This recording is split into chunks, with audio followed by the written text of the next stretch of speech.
Yeah, Eric, all self-found. It's tough. Greetings. It's slow going.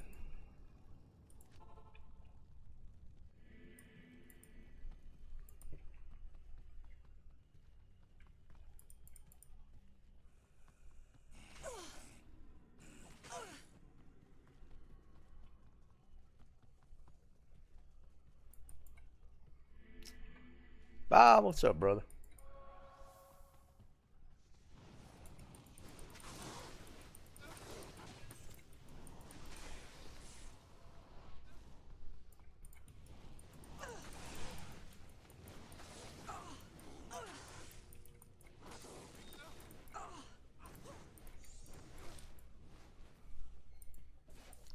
It's going, man. It's going. I mean, I found a couple of ish runes. That's about best I've done.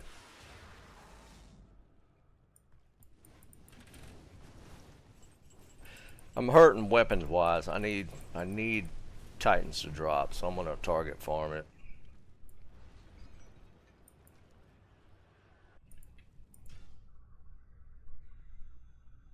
Yeah, I mean it's not horrible, but we could definitely do better. I'm gonna target farm Nightmare Mephisto. Hail to you, champion.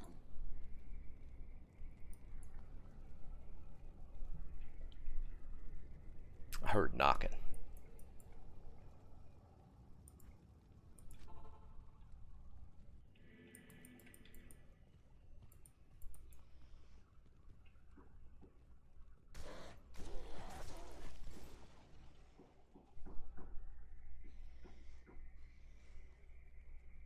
What is that?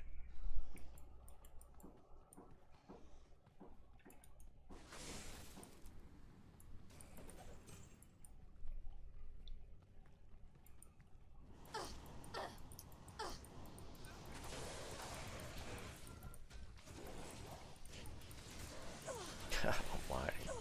It's awfully crowded for Nightmare. Yeah, I don't know, maybe my wife's nailing something up.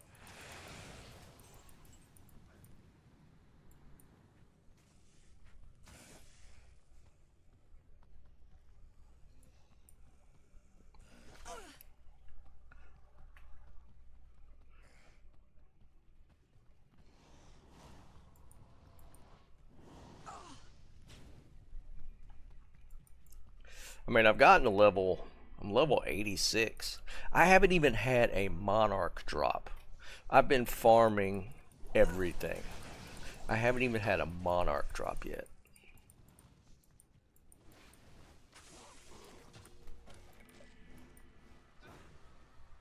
My brothers have escaped you. Liam, what's up, buddy?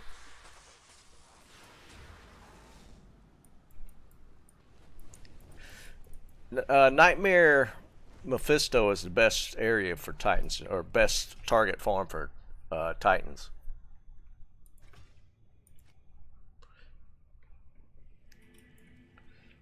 Tired of using these Bobo blue sticks. They're +3 is the only reason why I'm using them. Yeah, I've been doing cow runs. I don't know what's going on, man. Y'all know how it is. It's something you want or need really, really bad. It's not going to drop. So I'm going to get Titans, hopefully. If I can get Titans, and then we'll just run cows until we get like Monarch or something to drop.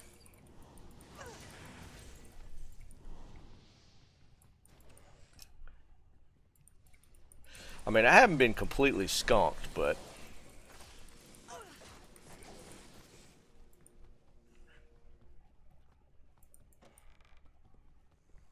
I got like Eth Reapers to drop.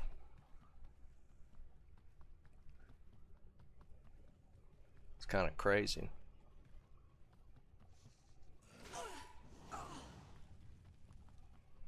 That's what we need.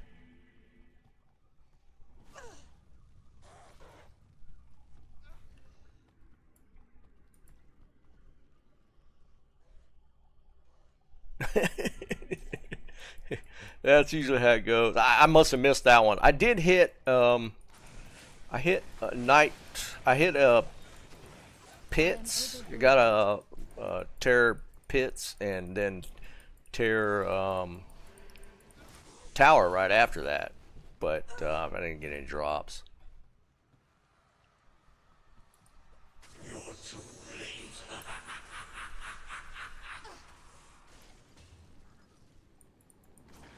late. Bartucks.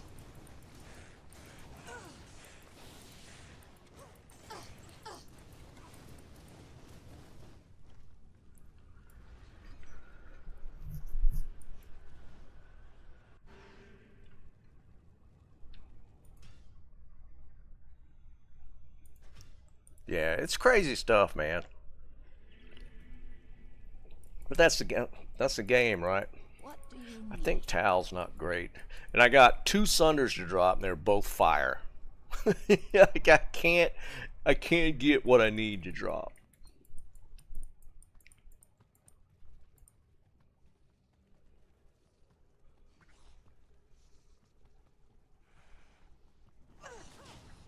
Get off me.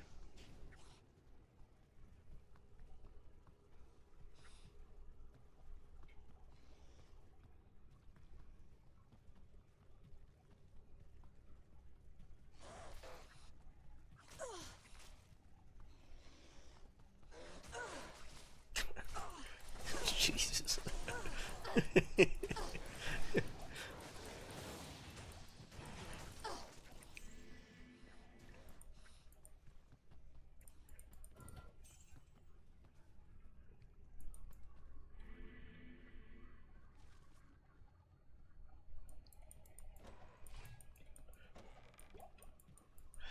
Yeah, Fizz. I need. That's going to be slow rolling as far as farming, though.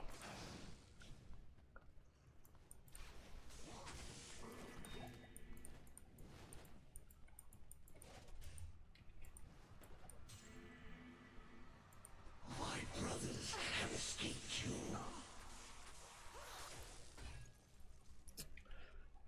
That'll actually help. That's actually helpful.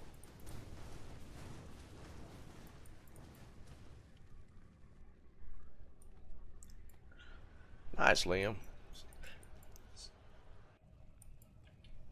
How long you be doing that? 31 chances. I mean, I'm just using jank gloves, so yeah, we'll use the chances.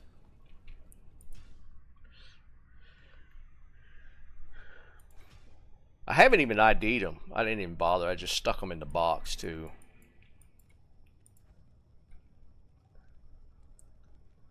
F Reapers.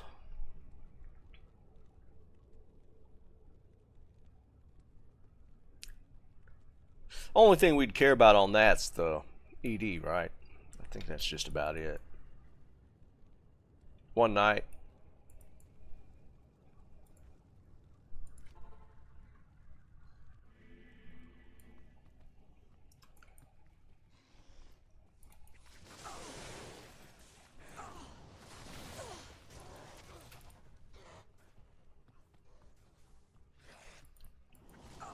Wait, where's it at?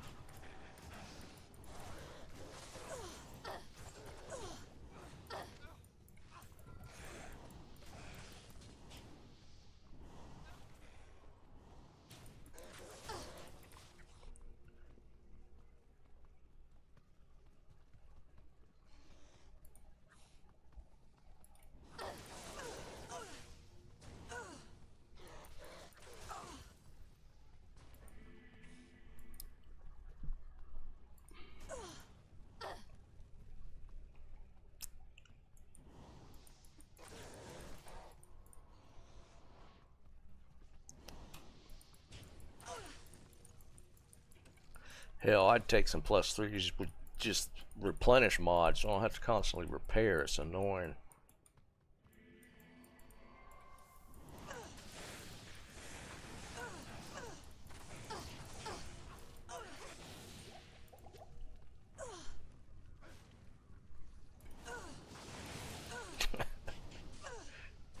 Jesus.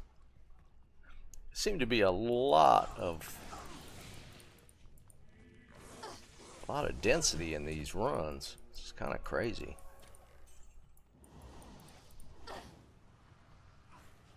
You're too late. Nope, didn't get a teleport staff either. Watch, we'll get towels. I gotta be honest, I'd have probably lost my shit a little bit if we'd gotten towels.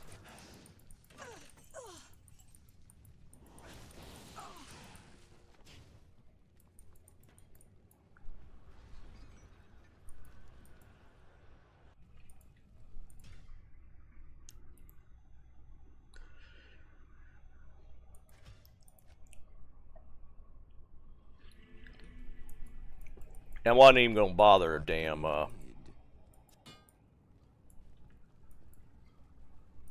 shopping for another staff. That's just absolute waste of time.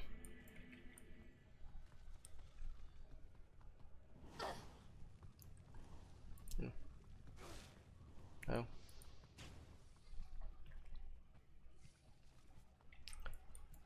About to run past it.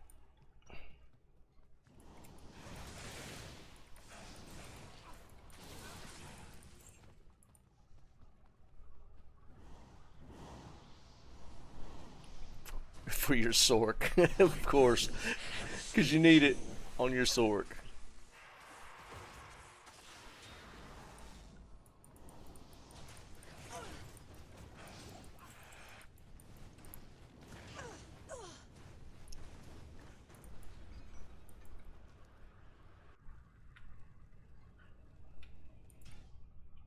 Any other time, man.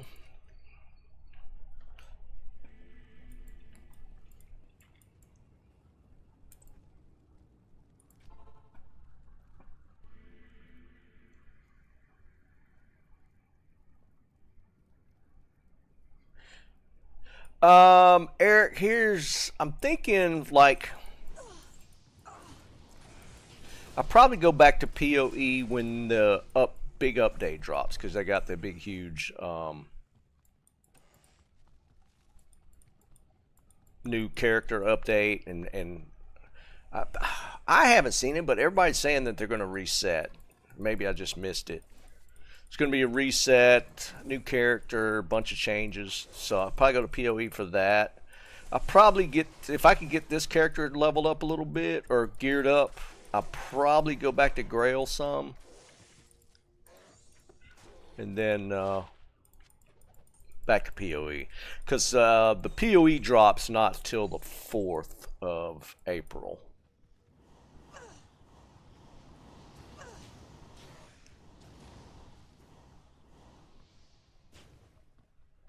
Oh, damn it.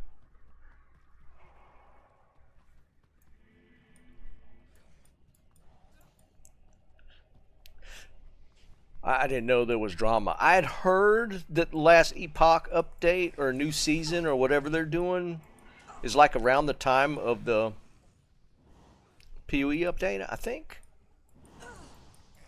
Seemed like I saw something on that. I didn't know there was any kind of drama going along with it.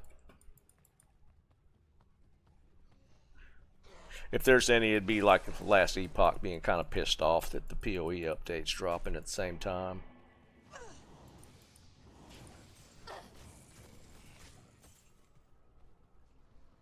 I can kind of see that happening.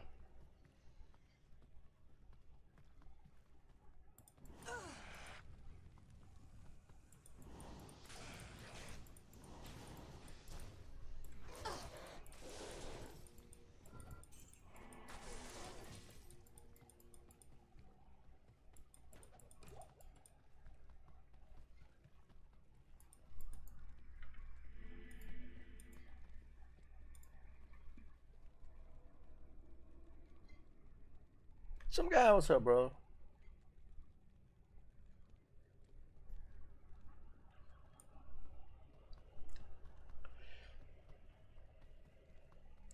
I mean, to be fair, last Epoch was decent. I mean, I didn't mind playing it. I was having some fun with it, but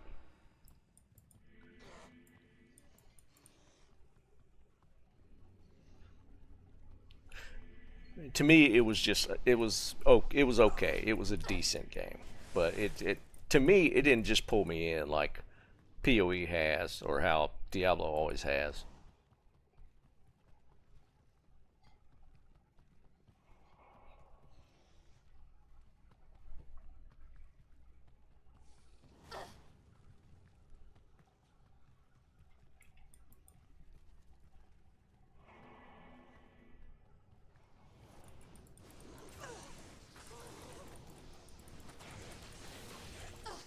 These packs, man.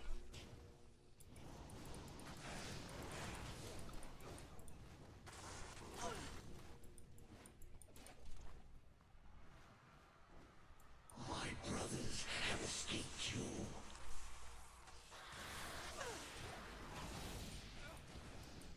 Yeah. Yeah, honestly, I think there's a good chance of getting the Titans to drop.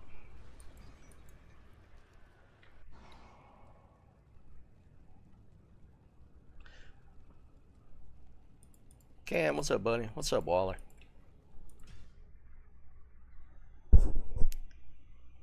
Roll the sword.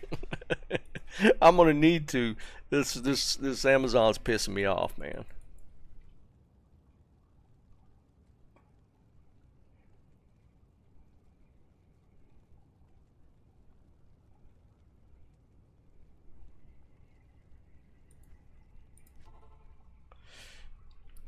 So you saying Last Epoch drops 2 days before? So it drops on the 2nd?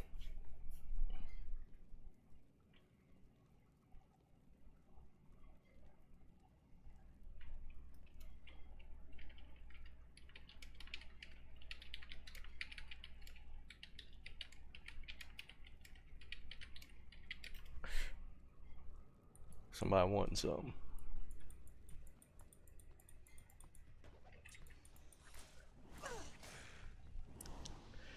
Well, it's there's a lot happening that week then, because the big Verdansk drop for Call of Duty is the 2nd. Obviously different genres, so not quite the same overlap, but there's there's a lot going on that week. Jesus.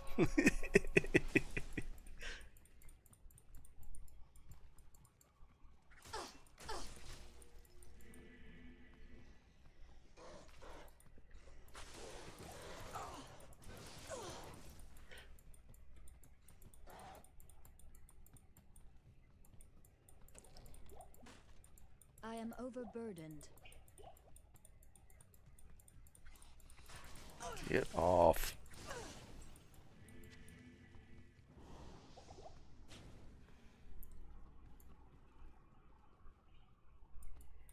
Yeah, I've found 2 Fire Sunders can, and that's been it. Obviously, what I don't need.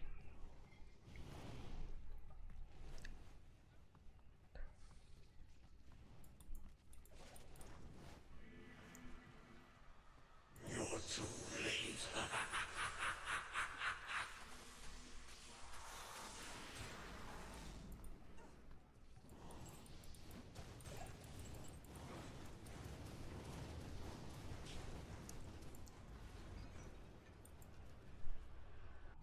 Yeah, solo self found. It's rough. I don't. Not probably not for the whole season. No, just to get this character kitted out.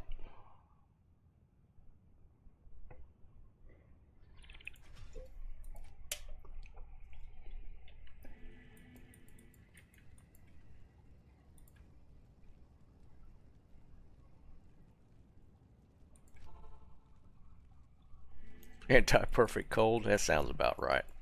Well, at least you're playing a Sork, man.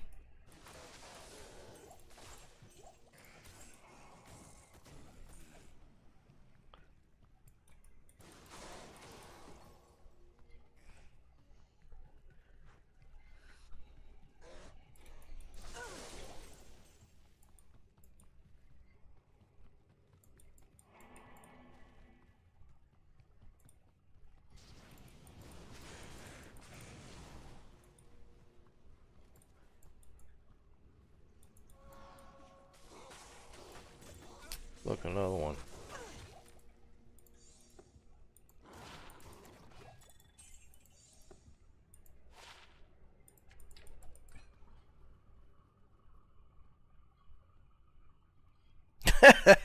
You're playing.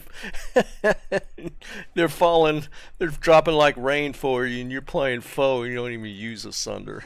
That's actually funny. Yeah, that's kind of funny, dude. You're getting all these sunder drops, and you're playing the character that doesn't need them.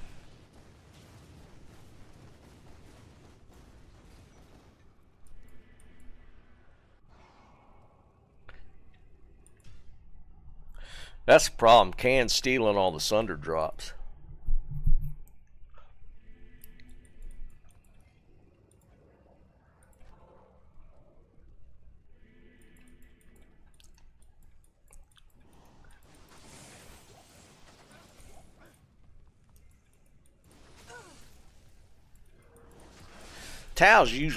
Tau right now is the Terror Zone, which is usually a pretty decent one, but it's a little rough on lightning. You can run all the ones that don't spawn the beetles, I guess. Maybe I'll do that.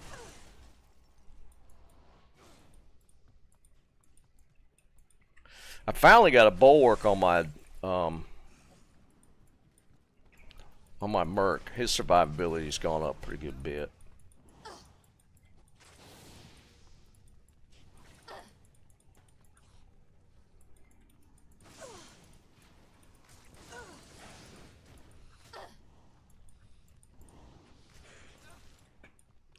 I guess I could go run some towels. You just got to skip the ones with the beetles. All the rest are. I don't think there's anything else in there that's lightning immune, except for the beetles. Towel's a pretty decent one to run.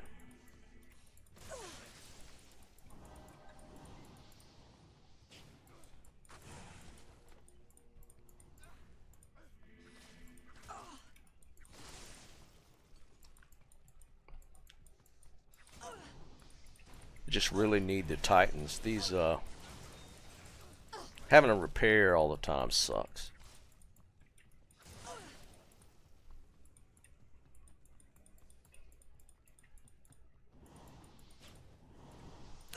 Every time.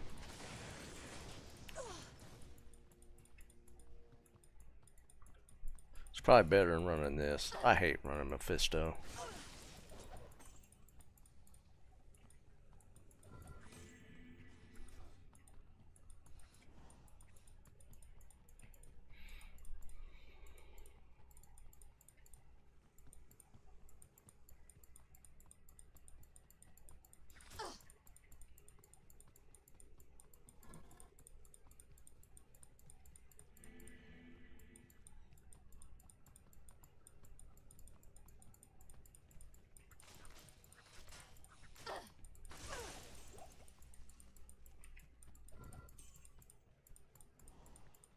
Finally? Yep. Nope. That ain't it.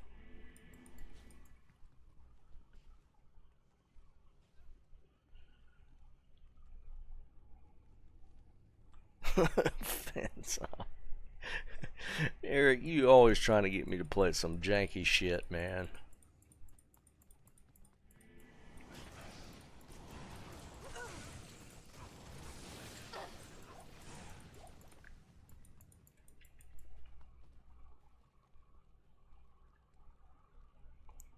Yeah, I do. I've actually gotten. That's where I got the Eth Reapers. Was off of the Terror Zone for Eldritch and Shank. That's where the Reapers dropped.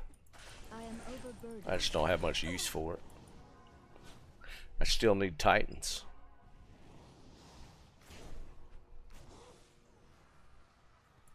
My brothers have escaped you.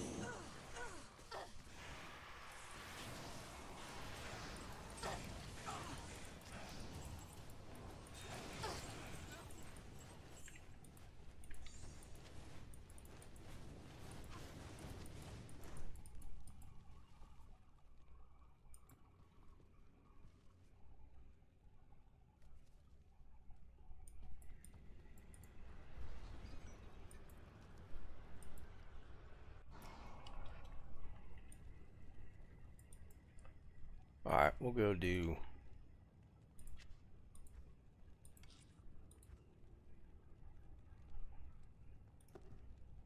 We'll do some towels. I could just skip, like I said.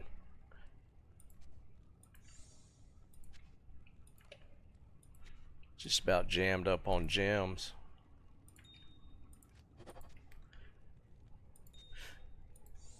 None of the Terror Zone charms are high enough to really cube, but I guess it doesn't matter.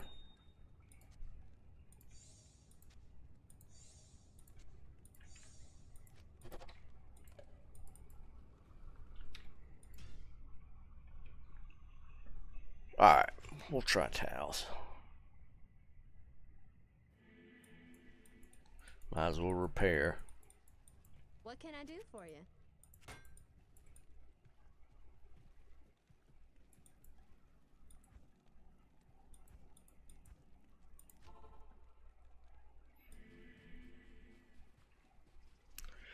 Alright, beetles we skip.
If nothing else, maybe get lucky and get a monarch. Oh. Can't kill him.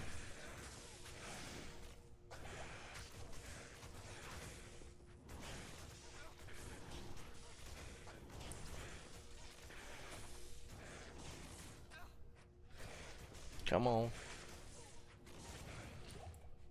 I can't carry anymore.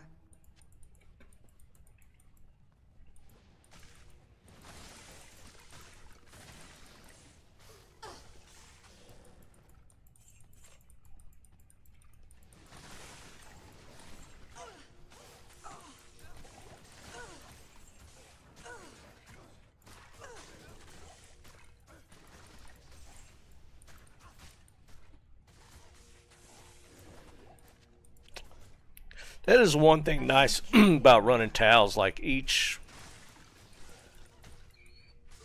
dungeon has like its own set of bosses again. Come on, get out of the doorway.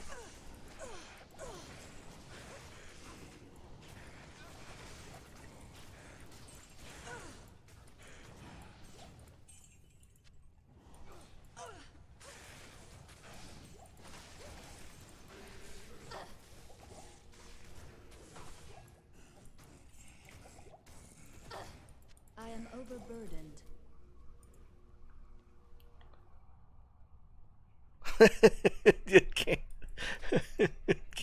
Can's over there finding everything we need. Overburdened. That's usually how it rolls. If you were playing anything else, you'd get nothing but pally drops.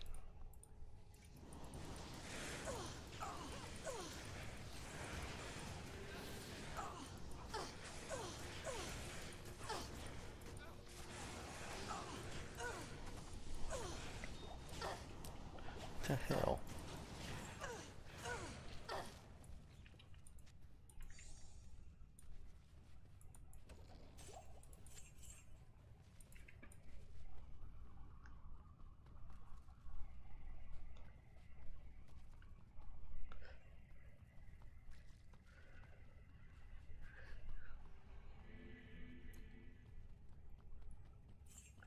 That's about how it goes with this game, though.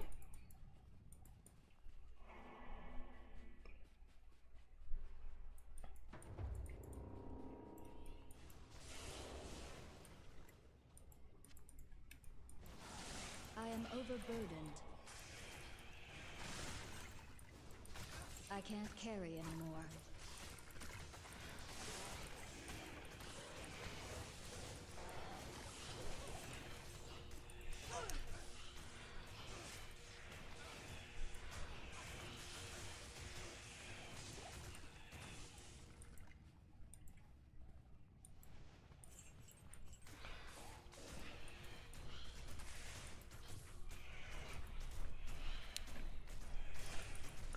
Yeah, pretty much.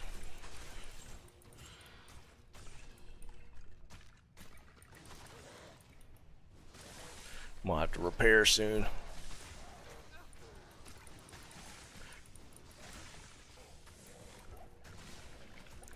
$120 jabs don't actually last very long.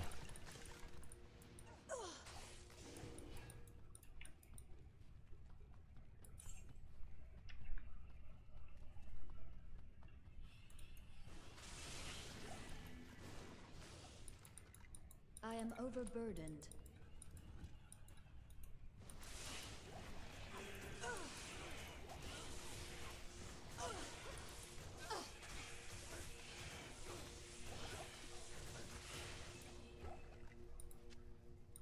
I am overburdened.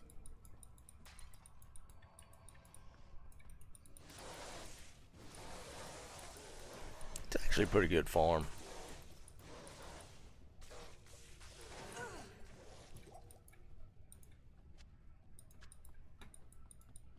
XP's rolling pretty nice.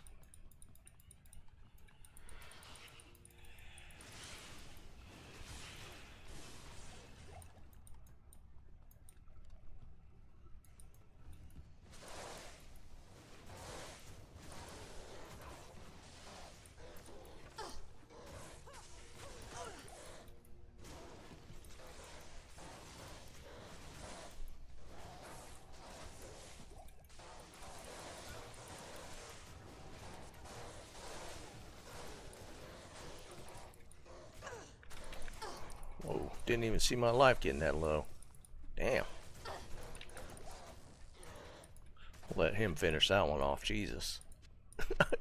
He was hitting me for almost all my health. Amp doesn't help.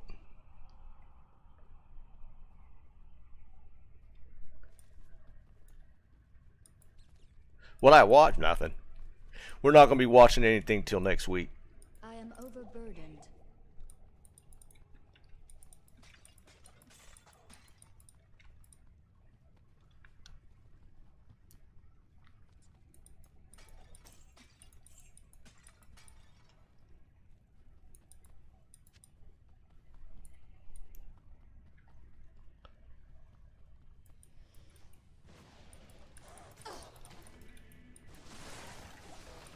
I can't carry anymore. Here's what we're stuck on right now. The Waltons. My mother loves that show. So we've been watching The Waltons.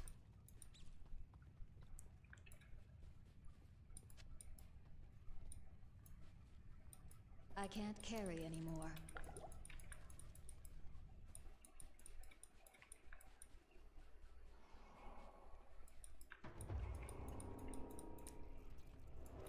Oh, Beatles. Skip.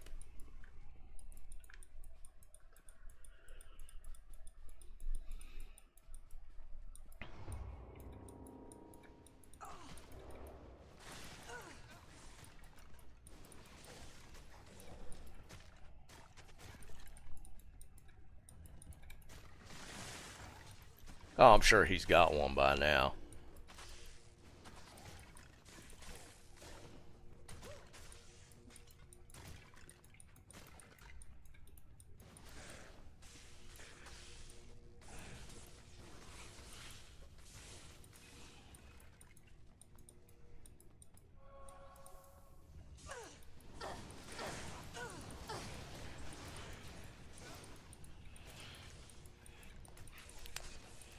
Honestly, I don't even know where to start. Like I can't carry anymore. TV viewing once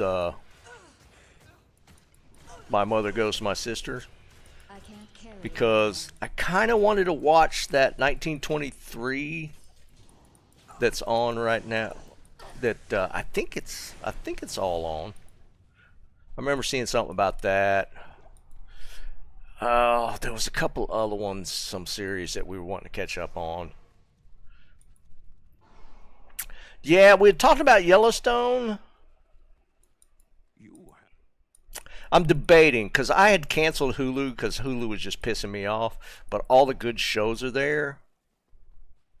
So I might have to flip it back on because I think that's where Yellowstone is.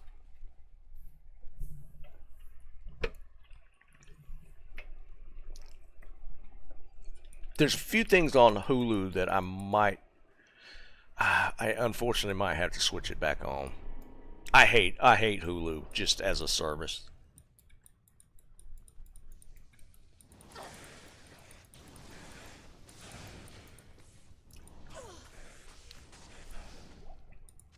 I am overburdened. Yeah, I know some guy. I figured since they can be standalone, because I think 1923's on Paramount, I believe. So we already have that. So I was thinking about watching that first.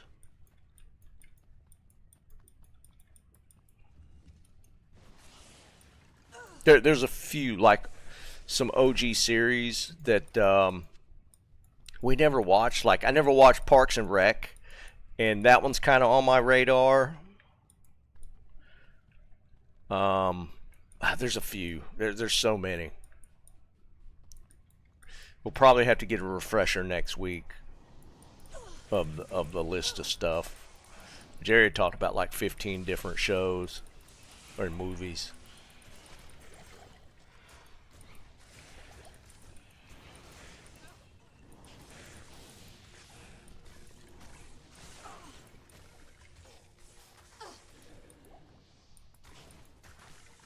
I can't carry anymore.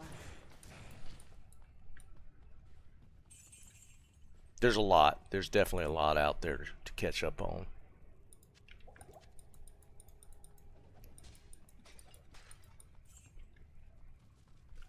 We got about a month. I think she's going to stay with my sisters for about a month. Probably not that long, but she's saying a month.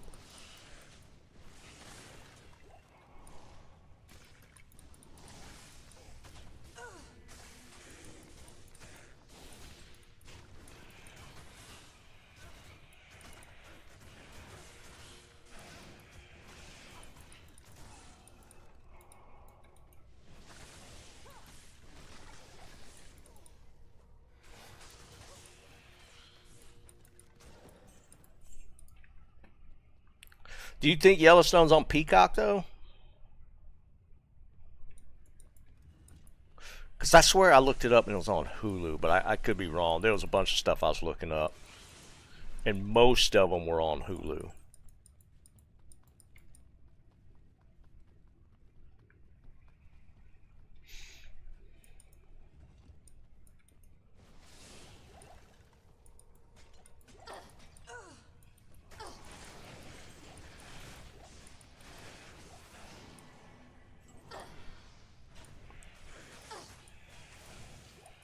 I am overburdened.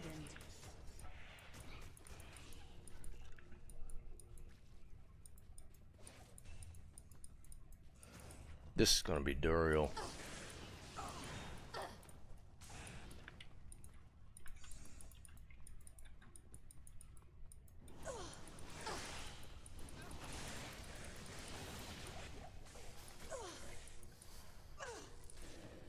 can't carry anymore.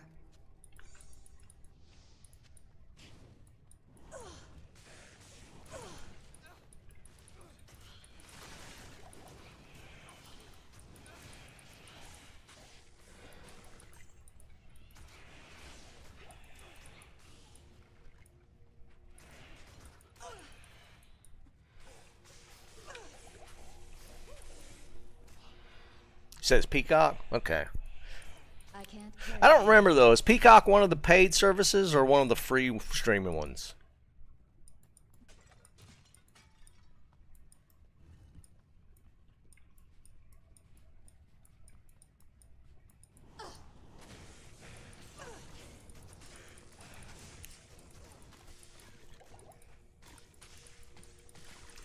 I feel like it would have to be a paid one if it's running Yellowstone.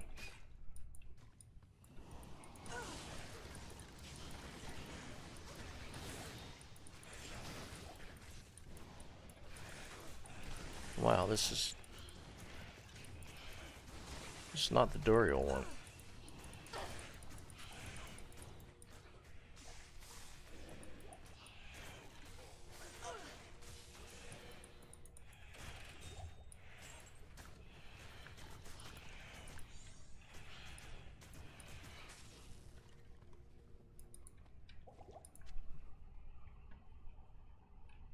$20 a year. Well, no, not all of them. Like, there's like random ones like Sling. What's the one that? There's one that had a bunch of old shows on it. Was it Sling? No, it was a different one. There's a few on there that are free that have, for whatever reason, have like a lot of the older TV shows that my mother likes.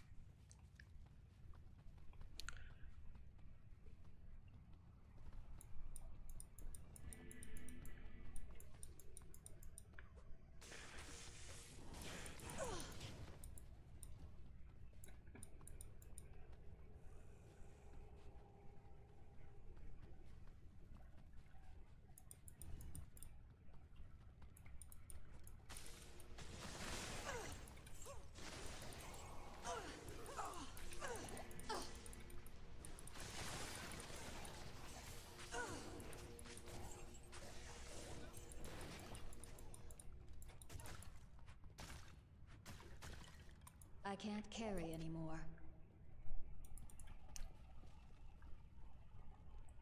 It's Pluto is one of the ones I'm thinking of.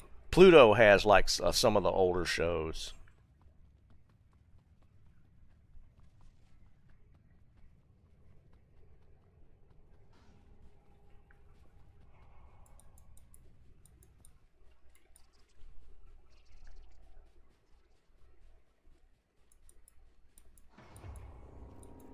I thought I saw somewhere. Beatles. Does is it Disney Plus where I saw it's like 80 or 90 bucks a month? Does that sound right? I saw something about how I think it was Disney Plus they were talking about had raised their price again, and they were like 80 or 90 a month, which I thought was absolutely crazy.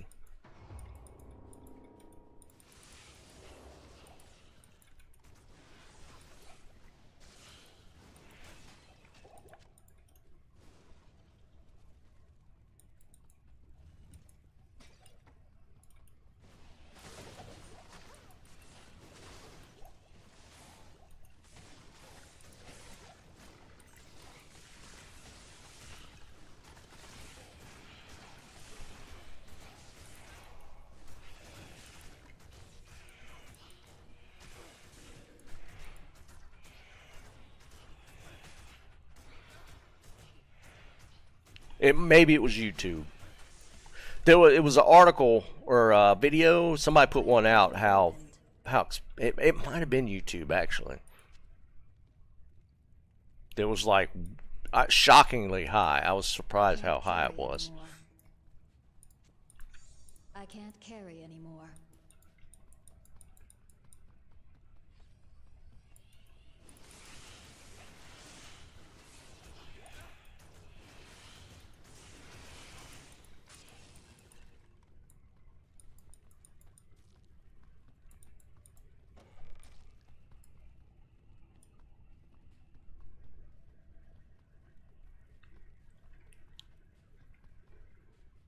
You know, it might have been YouTube because I remember watching the video and it was on YouTube talking about how crazy expensive YouTube TV had gotten.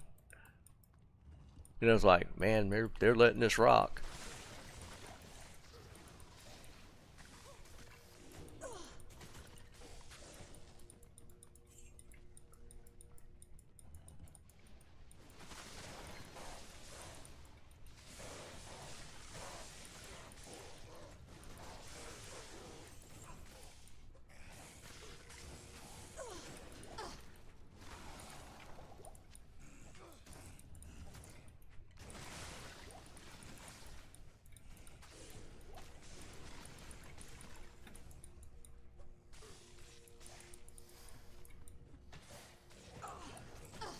I can't carry anymore. I would have never guessed YouTube TV would cost that much, though. That was crazy to me. Because I feel like any comparable or similar streaming service is like $20. Most of them. How much is Disney Plus? Y'all, any of y'all have it?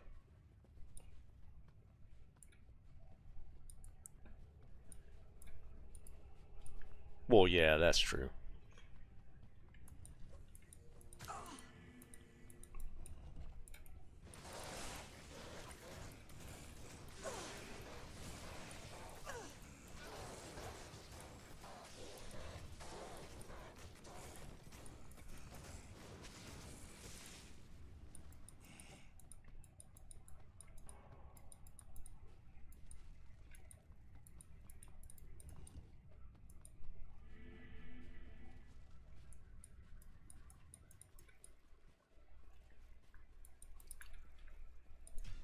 Can we get another one? We can get part of one in.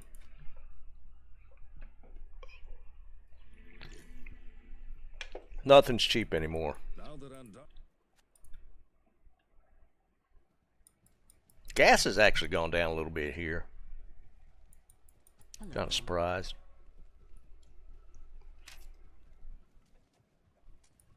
What you need?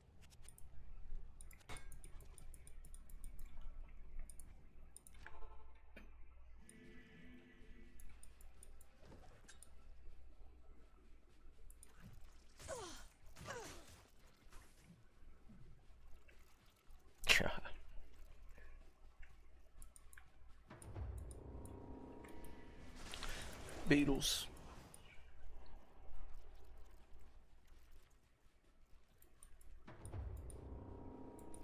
Beatles.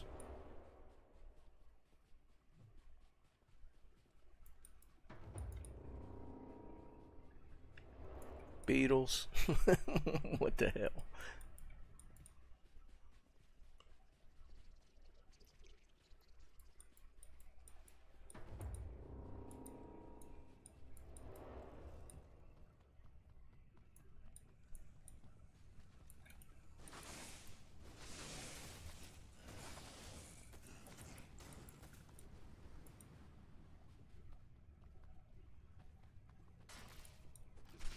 Oh no, really?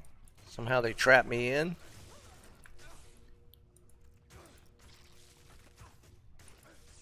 Dude, just run up and kill him.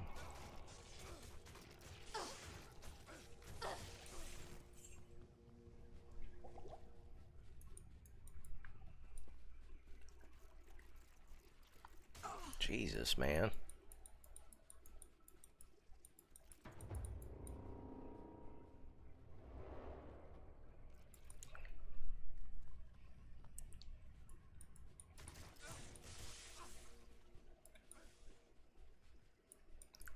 Every one of these has had beetles in it. Yeah.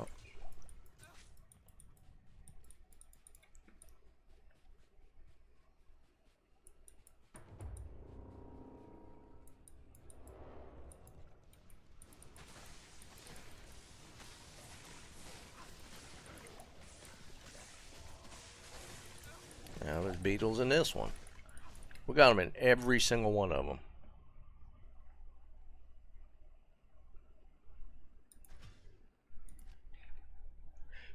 Wait, what's that mean?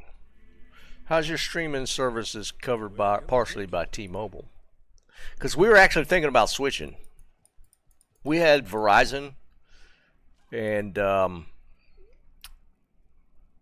it's one of them situations where we've been with them for a long time, so our prices have just kind of just crept. So we're thinking about switching.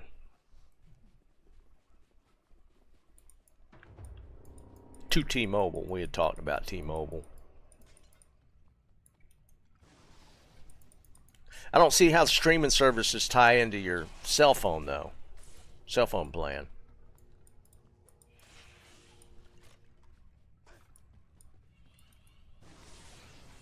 I can't carry anymore.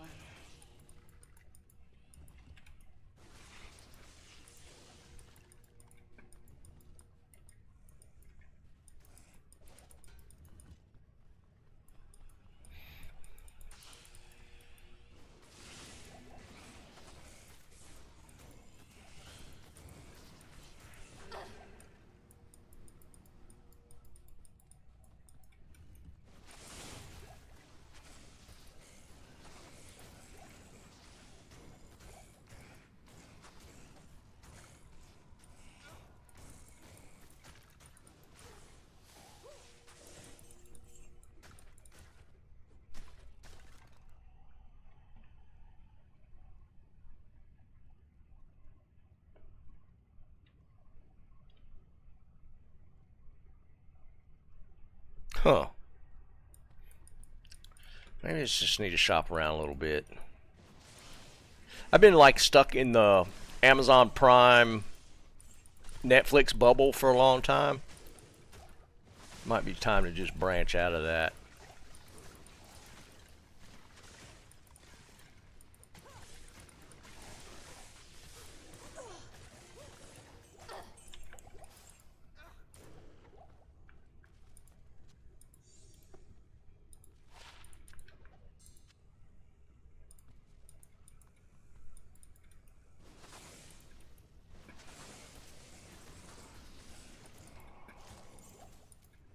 I can't carry anymore.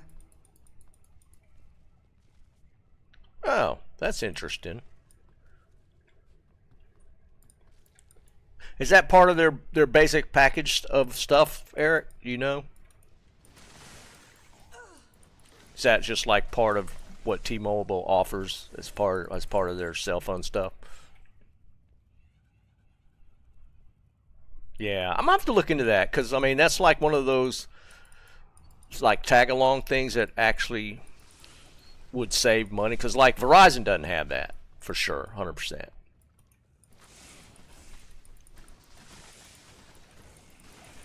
That I'm aware of. I mean, maybe I haven't dug into it enough, but I feel like I would have heard about that by now. We've had Verizon for 12 years at least. I am overburdened. But like T-Mobile's like basic packages are just better right now, it looks like, than Verizon's offering.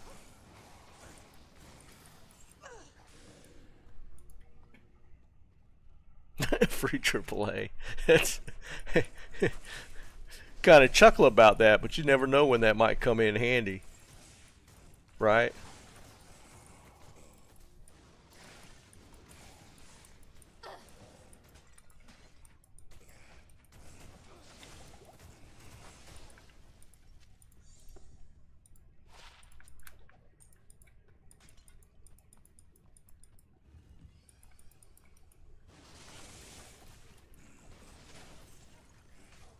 I can't carry anymore.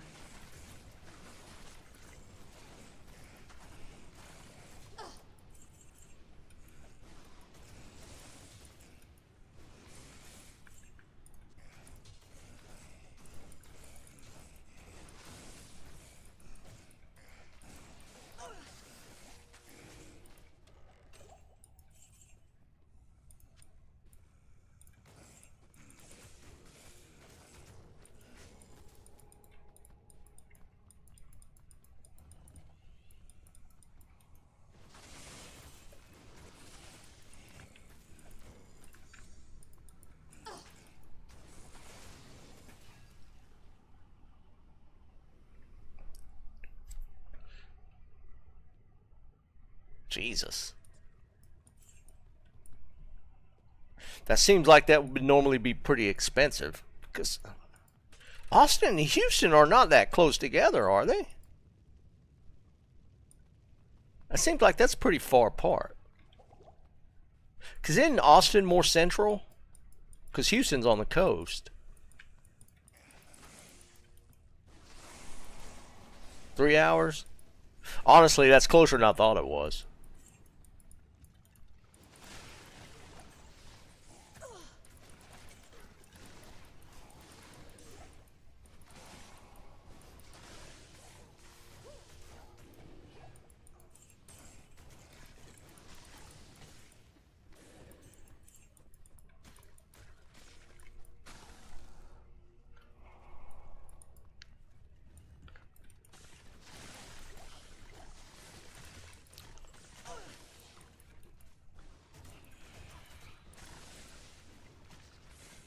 What's y'all's highway speeds, Eric? Y'all get above 70?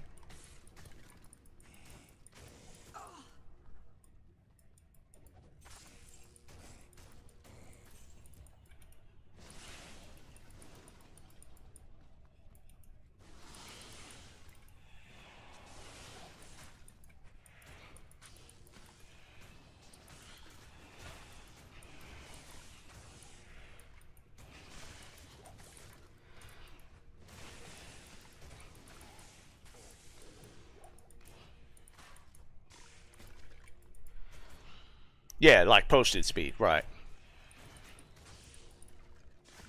Sewers. I don't know if sewers is lightning friendly. We'll check.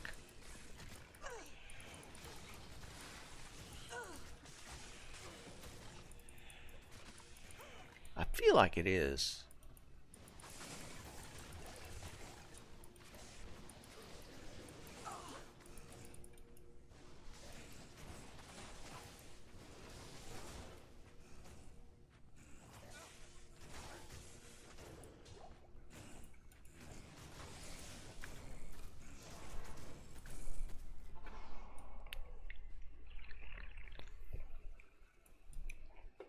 Good day.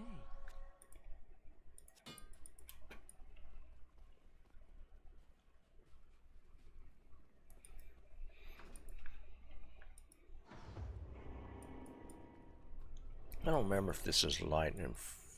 Okay, those are fire. I knew those were fire.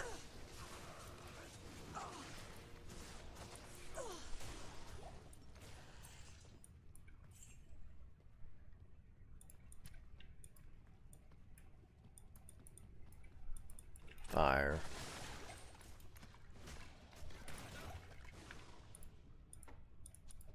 Plus 3.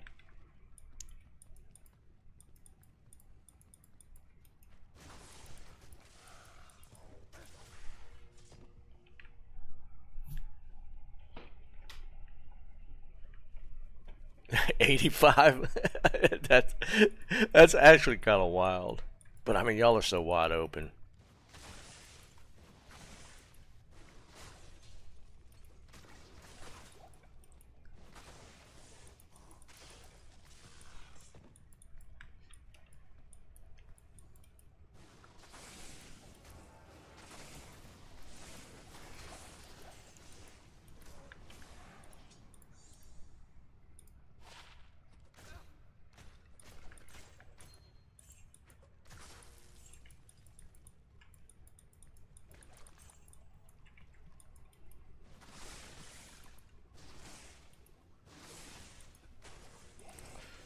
Okay, definitely light I and can't friendly. carry anymore.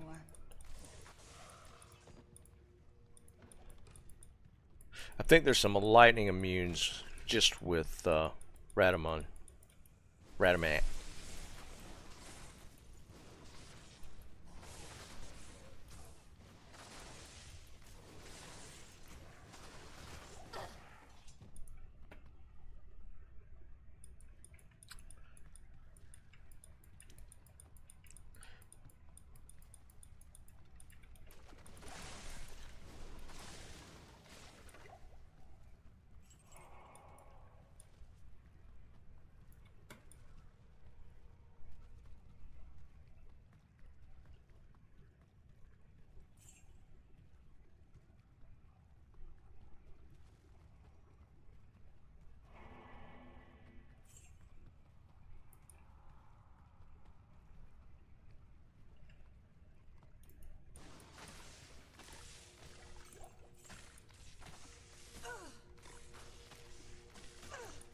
Jesus, man.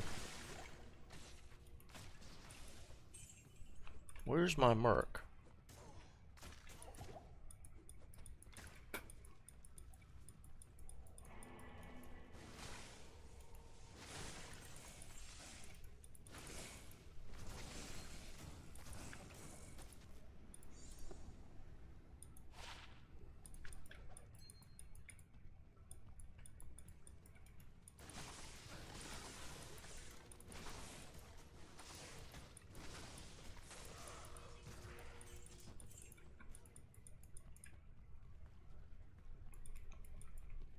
Well, if nothing else, I'll pull a level out of this.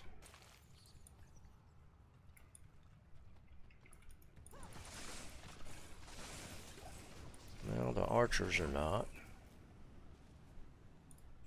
I am overburdened.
What the hell?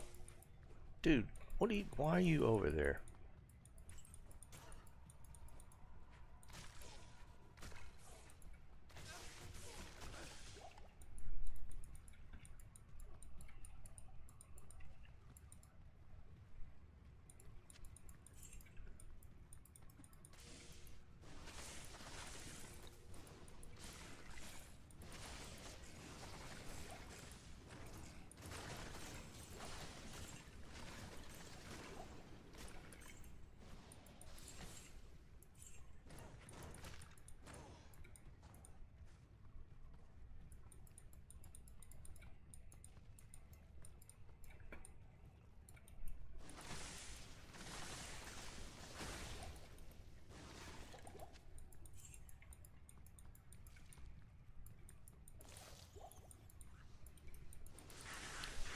No, they're not.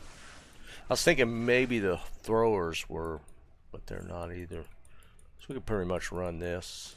I don't necessarily need the Sunder, but it'd be nice to have.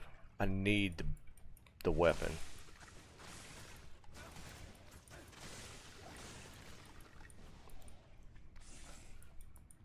So even though running this is nice, I feel like I need to run something that I could get a Titan drop off of.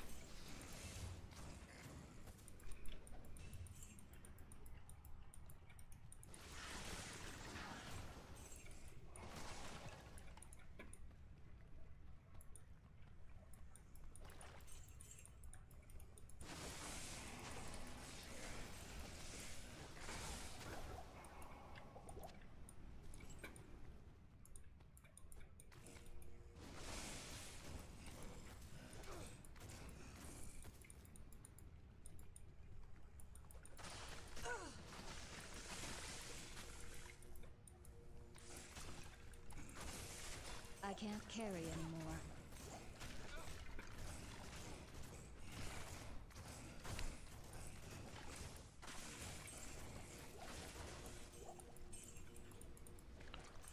I can't carry anymore. Maybe we'll grind the level. Tim, it's funny you said that because when we looked it up last week, that was the highest drop rate. And the second was Nightmare Mephisto. Maybe we try the Norm Bale and see what happens. I just hate waiting for all the waves. That's kind of the annoying part. That's why I went to Nightmare Mephisto. because that was second, and it wasn't too much higher. Like, I want to say Bale was like 1 out of 1200-ish, like 1250, and like Mephisto was like 1310 or 20 or something. So it wasn't like a huge amount. And Mephisto would be quicker, just because you don't, even if you kill the waves in one shot, you still have to wait for them to spawn. It's just annoying. What did I just zone into? Oh, I did go into Nightmare. So, yeah, I feel like I need to do this versus just grinding a level.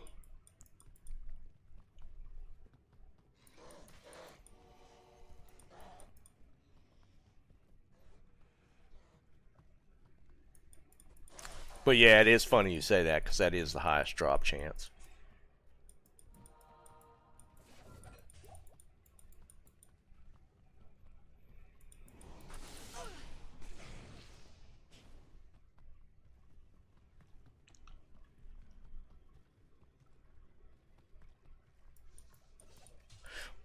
Because what's crazy is it's not just like all the level 41s. I don't know why I'm IDing all that, like item level or use level, requirement level 41 stuff. Like war trabs, titans. If you're running this, there's quite a few where it's better to, if you're going to try and target farm, you go to Nightmare.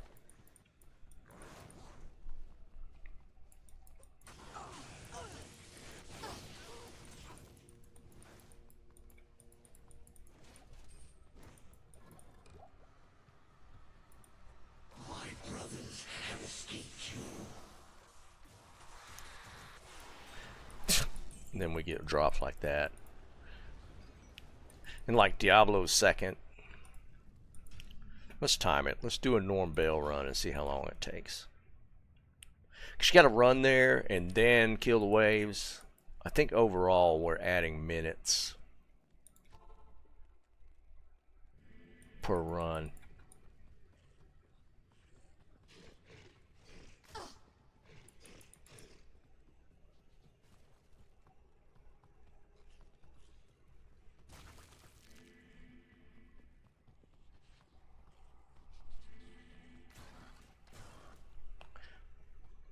It is the highest chance. We'll run it. We'll run it one time. Maybe we get lucky and it drops the first time. Possible. See, because you got this run, like the equivalent of running both these levels is the same as running the second. I think the second level to Mephisto. But then you throw in the wave clear time. And I don't think that little bit of difference is worth it.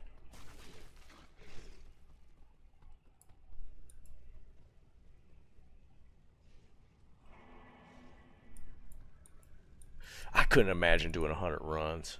No, you're right. Again, like, it's the highest drop rate chance based off of Silo.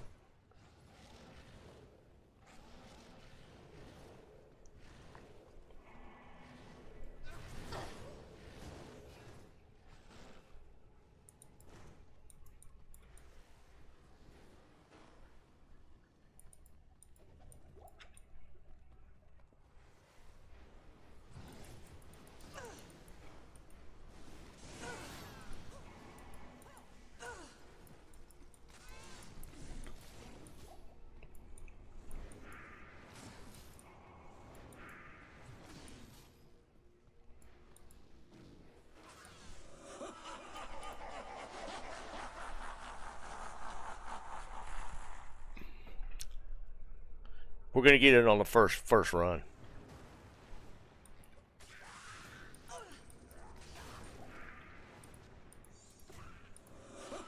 Actually, don't know why I'm IDing that one. Can't get a skiller here, I don't think. No, because this is like, I think monster level's like 30 something. I can't carry anymore. I am overburdened.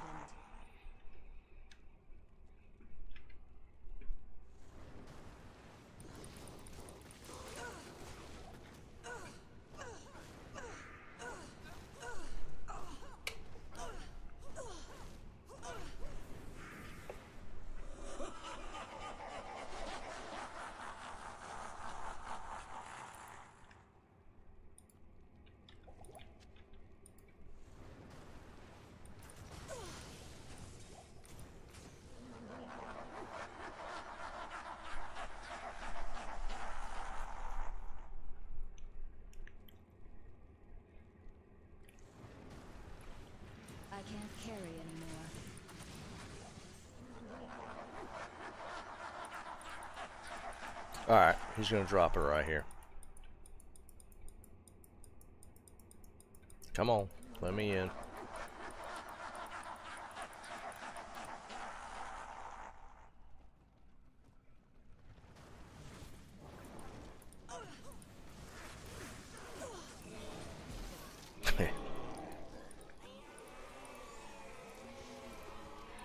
Any other time, the Grand Charm would be cool. Alright, I think I'm going to do Mephisto. It's just faster.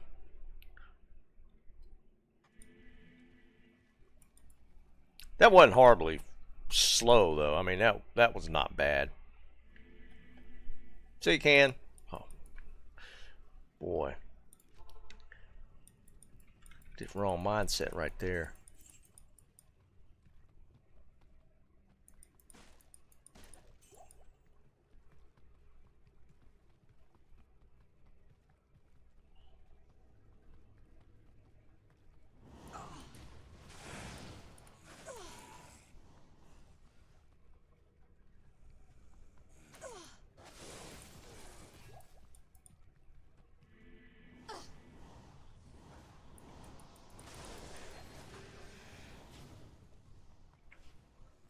Oh, thought that was it.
Smashed your TV.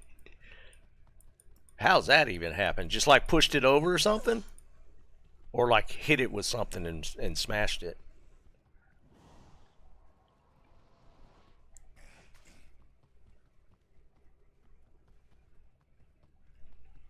Hey Dennis, what's up, buddy?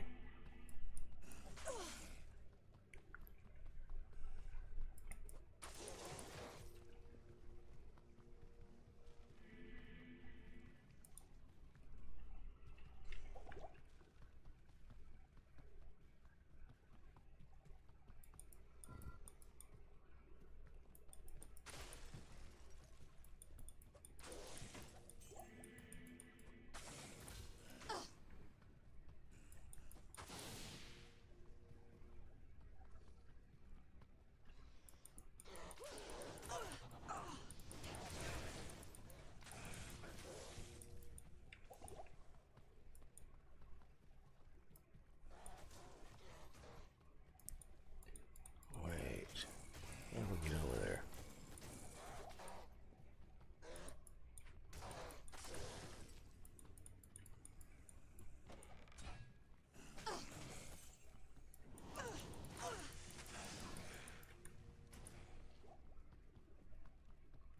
God almighty.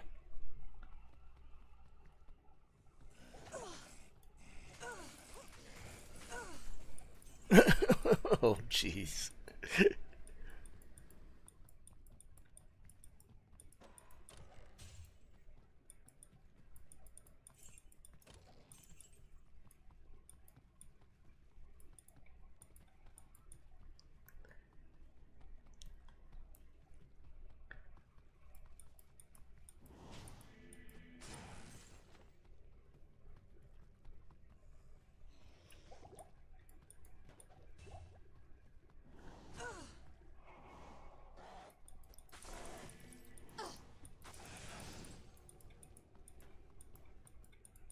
My God, it's going to take 2 hours to find this one.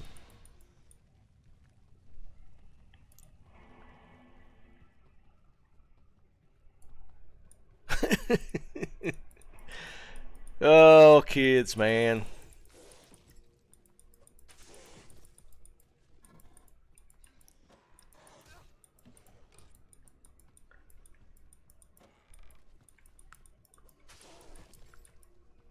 It's kind of funny. Like my son, you know, he had his third child, and he was saying the other day, him and his buddies went golfing for the first time, and he's like, "It's actually kind of fun." It's like, oh boy, he's just going into it now.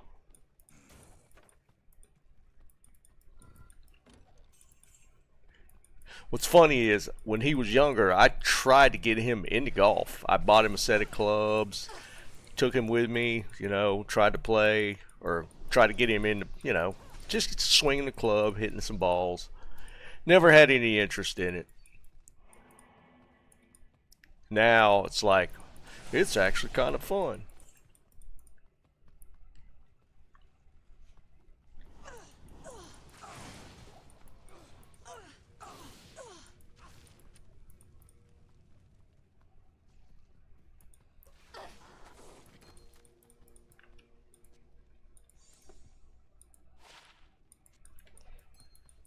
That's a nightmare. Probably not even worth looking at.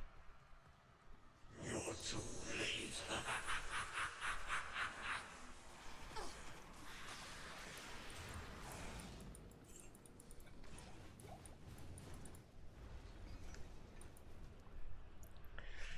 So I might be dusting off the clubs. He asked me if I wanted to play. I was like, I hadn't played in a while. Dennis, I used to play a lot. A lot. Like, I was golf obsessed for a pretty good while where I was playing probably 3 rounds a week at least. But I hadn't played in like 3-4 years now.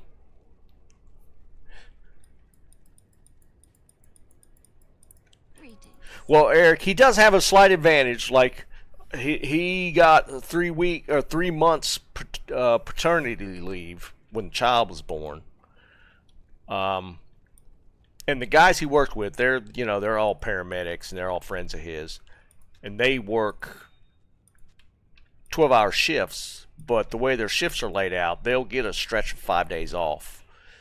So they work in some time off to play a little bit, I guess. I got to about maybe a 12 handicap at my best. Yeah, I made the mistake, and I should have done it because one of my buddies that played a lot, we played together all the time, and he went and got lessons and played for, and took lessons for a little bit.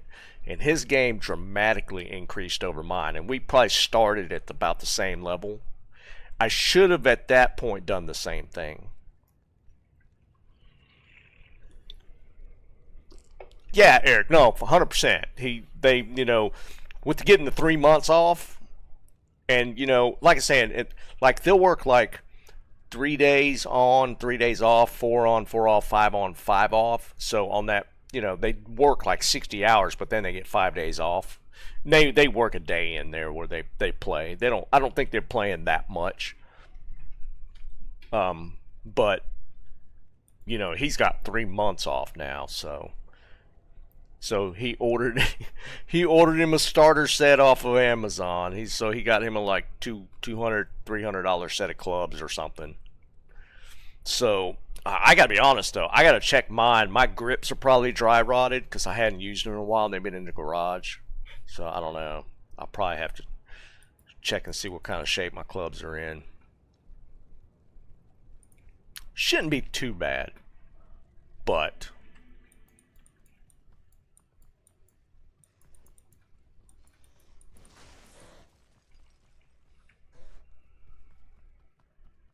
and I mean, like I said, I was in it for a while. Like I played golf.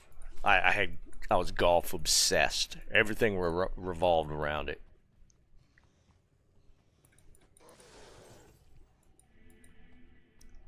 And plus, all my friends, everybody I hung out with, they all played. So you know, it was just that was what we geared our weekends towards. Was where we were going to play. Because I also lived in Wilmington, which is basically one county away from Myrtle Beach.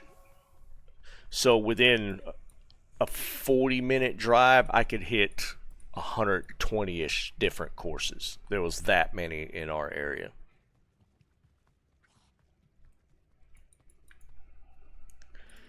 So like golf was just everywhere.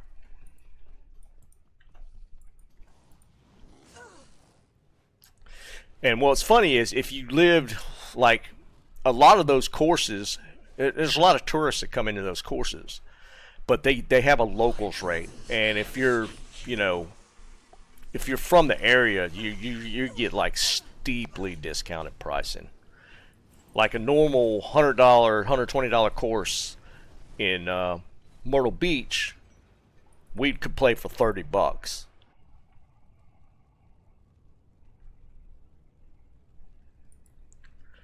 So that was always nice. We could play the nicest courses around that area for $30. At the most, some of like the top tier, like normal price $200 a round courses, 200 plus, might run as 40 to 50. They always, all those courses had a locals rate.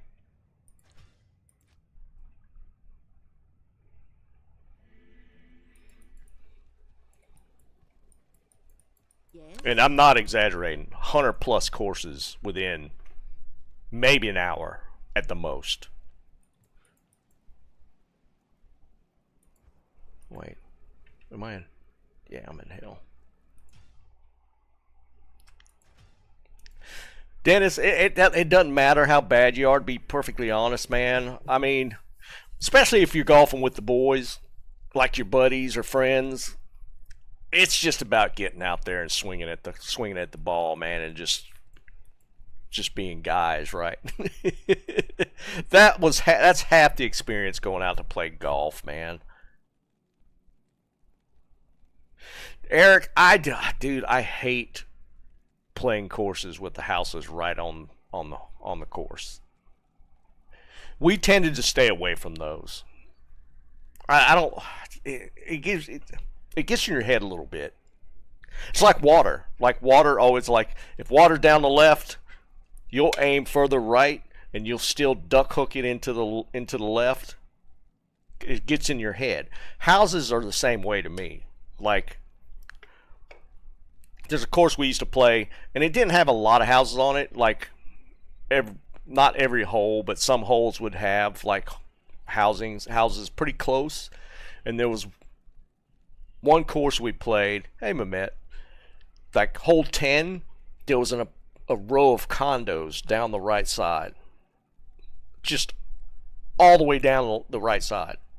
Now I'm a lefty, so that's a hook for me. I rarely hook. If anything, I'll push or fade out to the left. I rarely hook. But every time on that hole, I would hook it. It's such a mental game. It's such a mental game.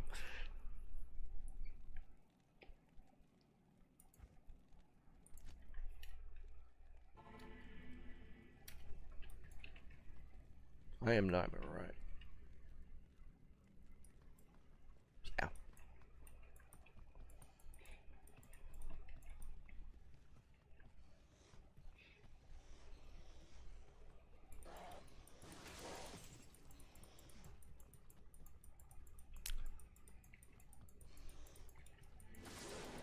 But that's what was funny about movies like Tin Cup, where, I mean, it literally, you know, he got the shanks and he couldn't, it was in his head and he couldn't get it out.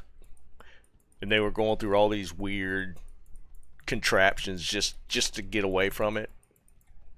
I mean, that's golf in a nutshell, man. It's such a mental game.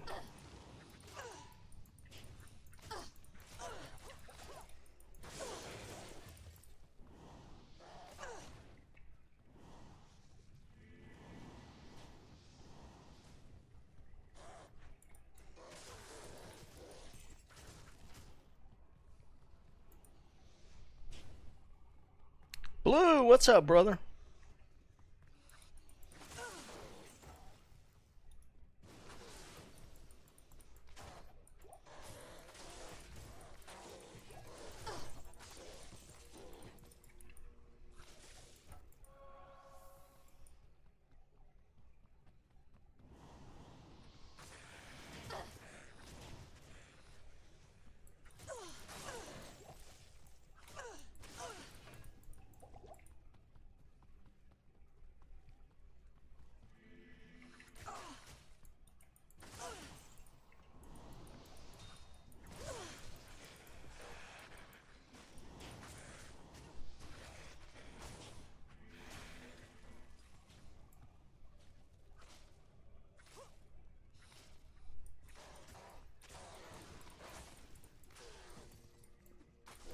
Eric, I don't know. Ever since I've gotten out of playing, I don't really pay attention to PGA anymore either. I wouldn't doubt it. That's kind of like the story, right? Like when it comes down to like sudden death and stuff, there's always a meltdown or something. Eric, I'm kind of the same way. I mean, I played with guys that just took forever to get up and swing. I just step up. I do take one practice swing. I do have a routine that I follow, but it's literally practice swing, step back, address the ball, swing. That's my routine on the tee box.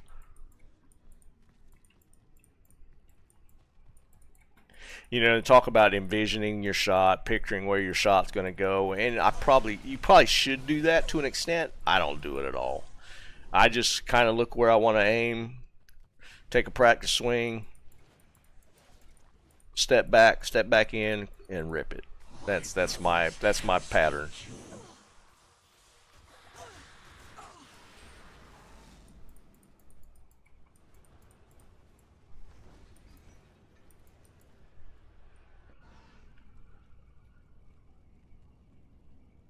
Oh, that's rough.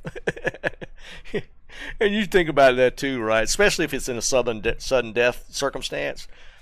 There's literally hundreds of thousands of people watching you make that duff. that's so rough, man. Oh, Jesus.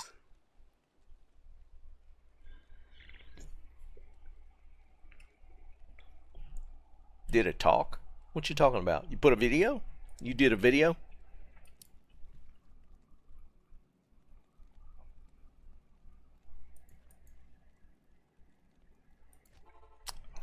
I think, yeah.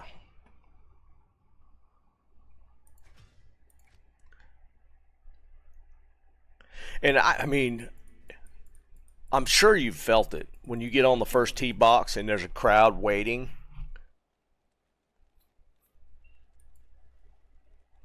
And, you know, so there's a group of people watching everybody tee off. Dude, even that little bit will get in your head. 100%.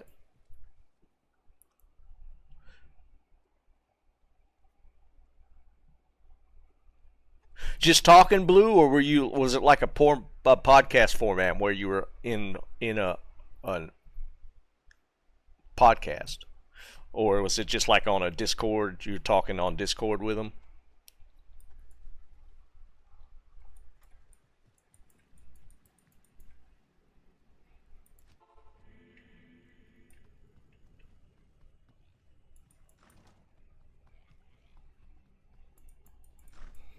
Oh, did I just go into...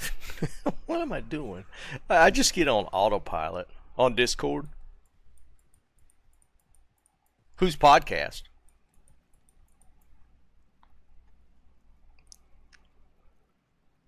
Now, was it,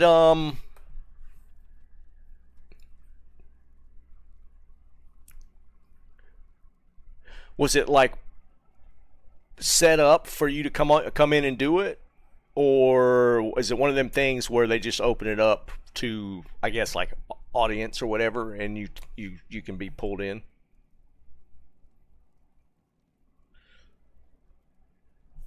Unlearning economics. Let me see if I recognize that one. And learning economics.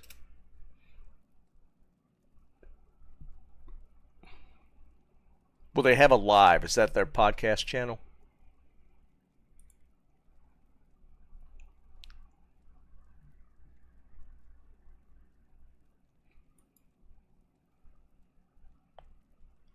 Oh, well, you said it was on YouTube, right?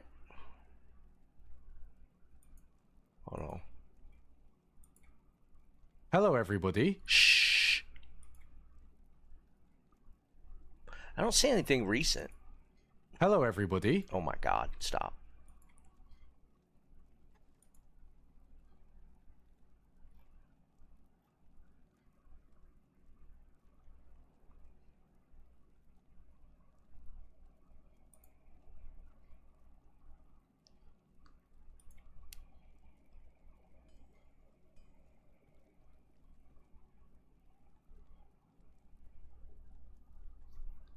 Ah, got you. I hear you. That's cool, man. How long did y'all talk?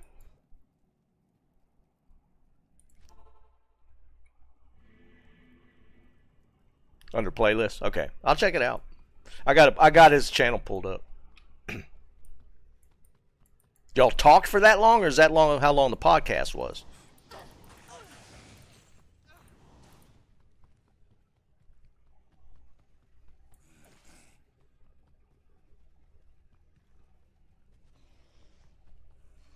Oh my God, seriously?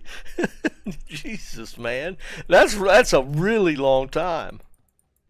I'm gonna have to check it out.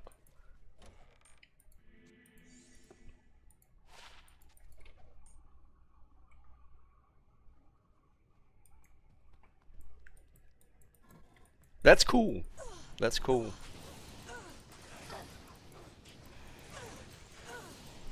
Were y'all disagreeing about a topic, or was it just talking in general about a topic?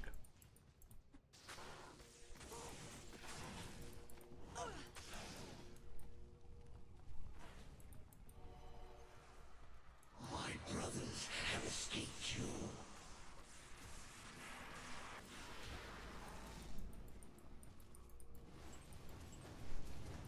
It's just in general about homelessness.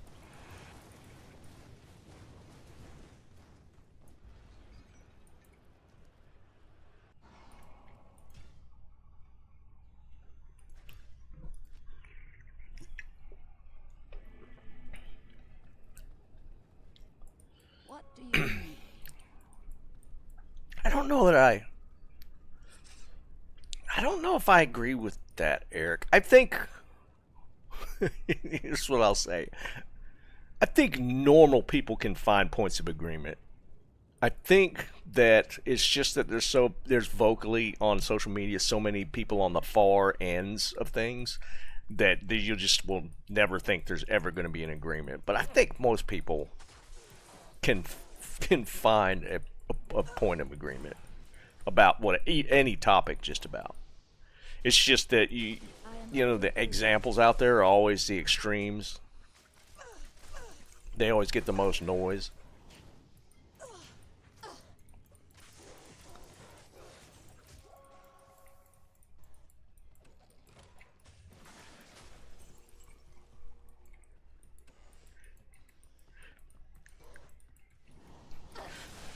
It's just there's just so much wild stuff out there now, man, that I've gotten to the point that, I mean,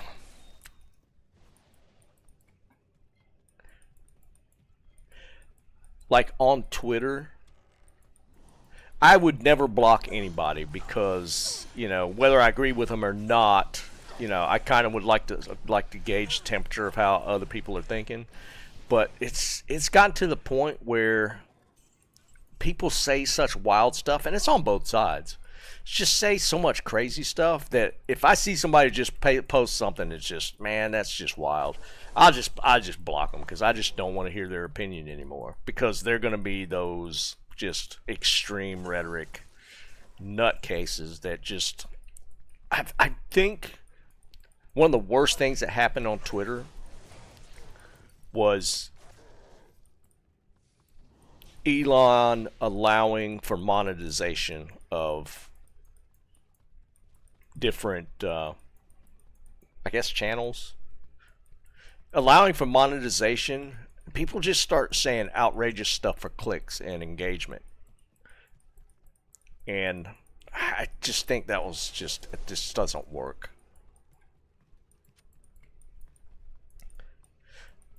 Because there's just so much wild rhetoric on Twitter now. I mean, just extreme stuff. It's just so crazy. And it's hard to gauge whether somebody's just farming clicks and engagement. Because people will argue till they're blue in the face on Twitter about anything anybody says, regardless of how stupid it just is on its face. They'll still engage with it and post comments and argue and scream and yell, and it's just I feel like a lot of it is just people farming for monetization.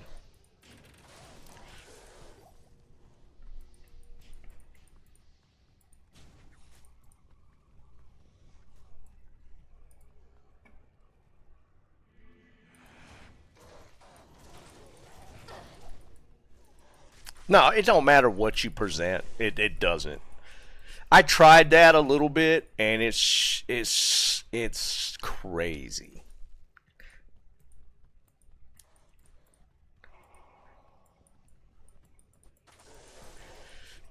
On Twitter, if it's a counterpoint to the argument they're trying to make, if it's a factual based counterpoint where you link evidence even, they ignore it. They're not going to listen to it. And that's, I feel like it's almost everybody on Twitter now. It don't matter what you present. It doesn't.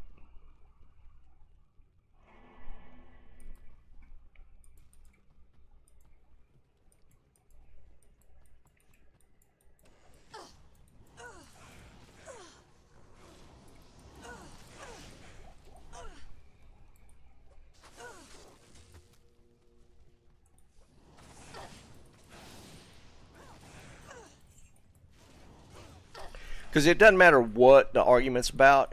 I mean, some of the wild statements could even be somewhat true, but there's always such a nuance to a lot of the arguments that people just will always ignore. Nothing is ever as black and white as people state it in a however many letter tweet that people put out.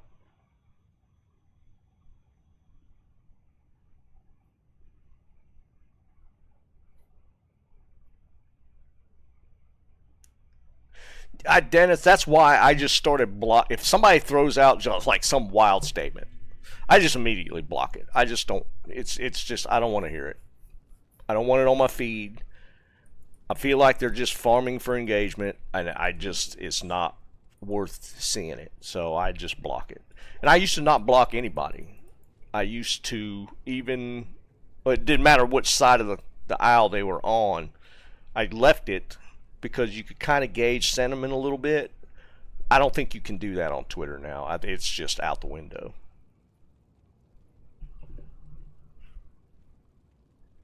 Yeah, I've seen that argument, Eric.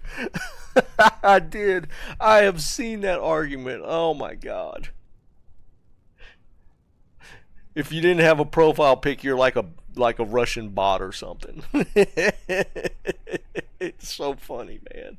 I've seen people use that argument. Or it's like, you only have 10 followers. You're just a bot. That's it. And it wouldn't matter what you said. It wouldn't.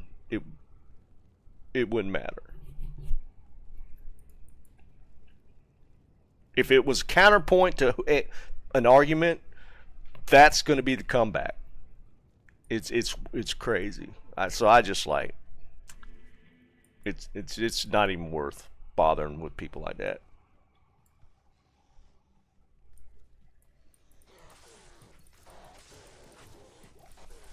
It's just dumb.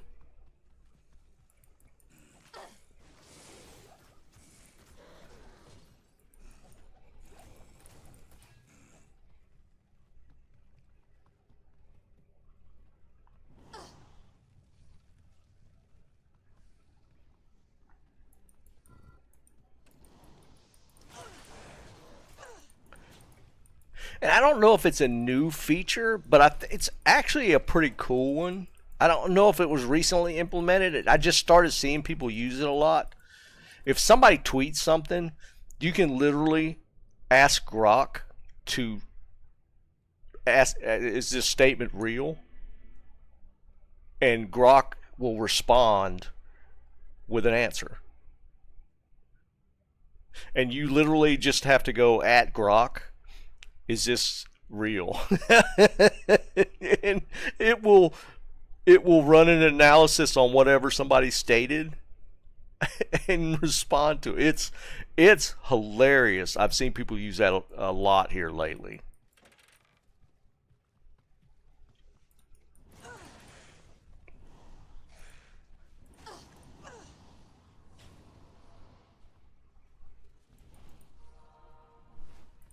Yeah, because that's what I was about to say.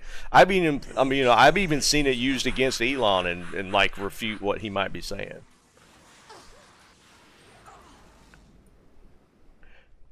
But you could say at the same time with that it seems pretty impartial, right?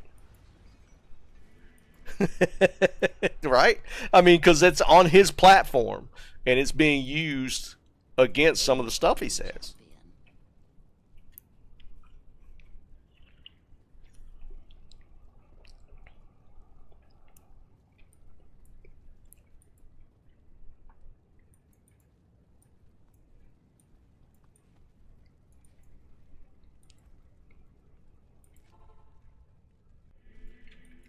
Oops. Shoot. I thought I'd just run it.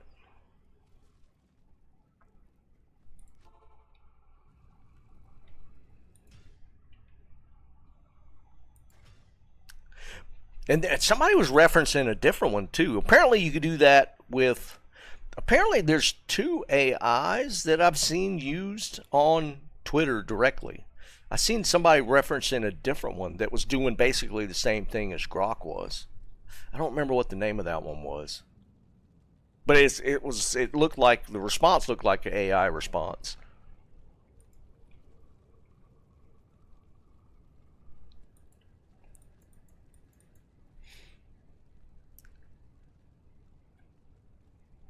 Oh, what was I asked Grok something a couple nights ago, and it responded. Its response was contradicting itself. And I asked it to clarify, then I asked it if that was the case, why did it say this? And it actually responded, yes, I misspoke.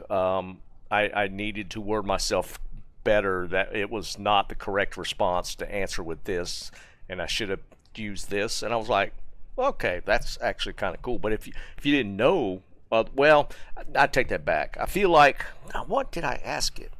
I don't remember what it was now. It was obvious from the statement that it had contradicted. So I asked it to clarify, then I asked it why it had contradicted itself. And it said, yes, it said, yes, I screwed up. I should have made myself more clear or something like that. It was kind of cool the way it responded.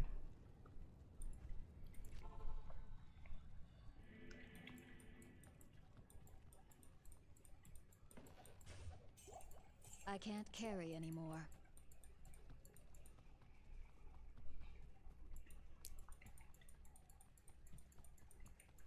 But in the same token, obviously it's not perfect. It's going to mess up. The astronaut thing was cool. I thought that was cool as hell. And quick and efficient. I mean, when did that thing take off? Like last Friday? I think it took off and they landed yesterday. You're too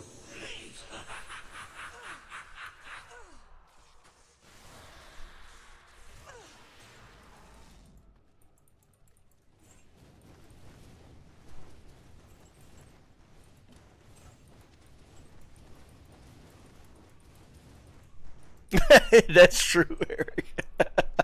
That's 100% true there.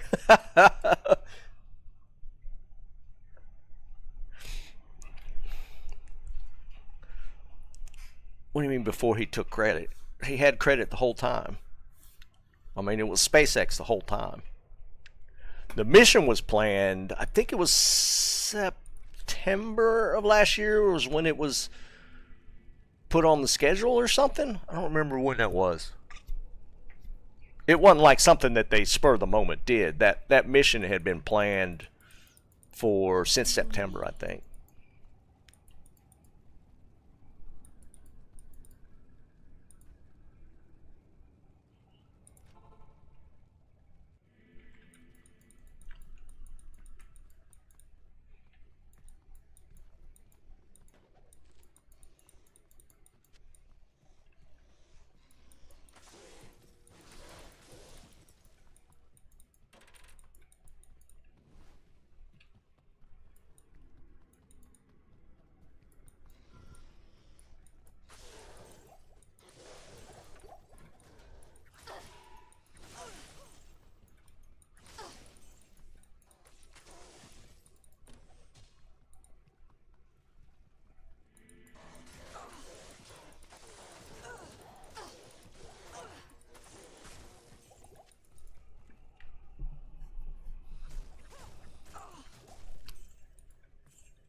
No. It was, the argument was, and what he stated was that he had offered to do it earlier than, because the mission was scheduled for this time that they went. It had been scheduled that for since last year, like last September was when it was scheduled. What he's saying is that he had offered to do a special trip to just specifically get them down, and that was turned down. And from what I understand, because I actually researched this because I was curious about it as well, here's what happened. NASA, it was offered, he said he offered it to the administration, to Joe Biden. And he said that Joe Biden turned it down. That's going to be, there's no evidence either direction on that. NASA says they never got anything from the administration about that being offered. But I think, see, people blew it up to be a bigger thing than it actually was. Like, they weren't stranded. Yeah, they were part of a test mission that was only supposed to last a week. But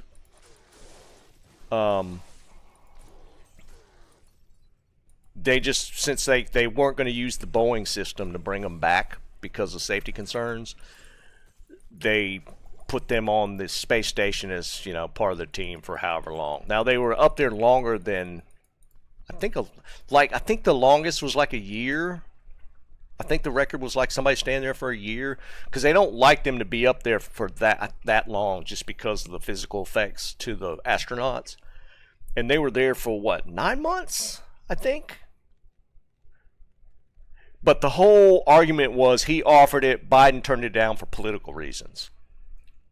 And there's no evidence either way to contradict or confirm that that was the case.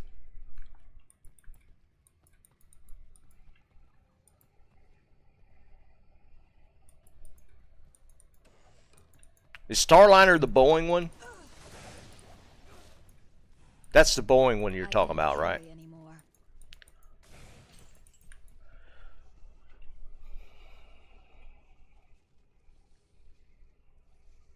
Yeah.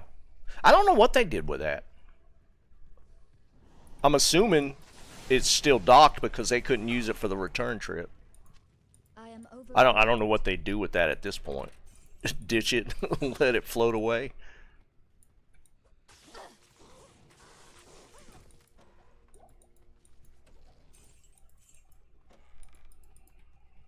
Yeah, no problem. 'Cause, I mean, I was curious as well, and like, so I dug into that, and there's nothing that points either direction on that. So it's just talking, basically. Because it had me curious. My brothers have escaped you. But I mean, his argument was that Biden wanted to put it off past the election. I am overburdened.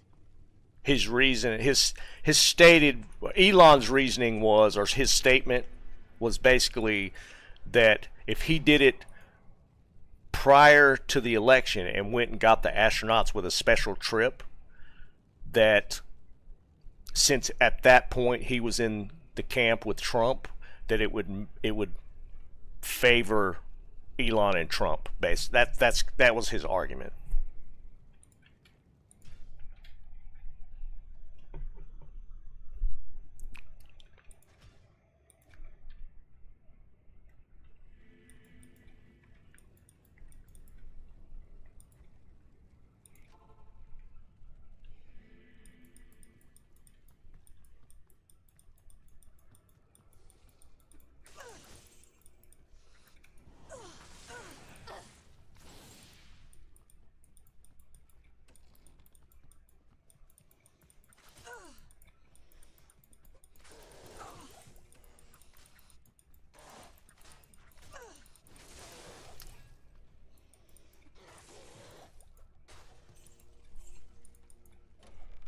I am overburdened.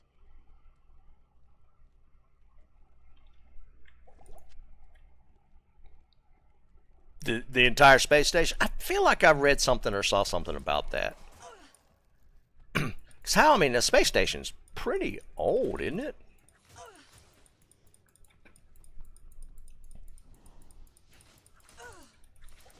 I swear to God, these things blocking me in.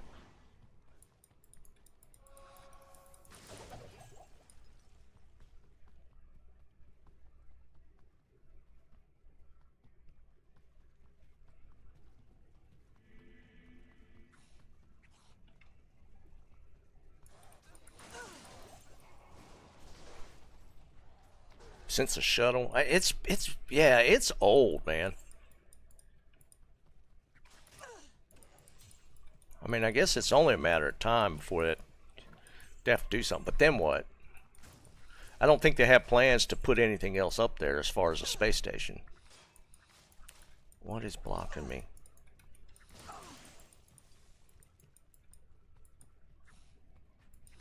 That's not it.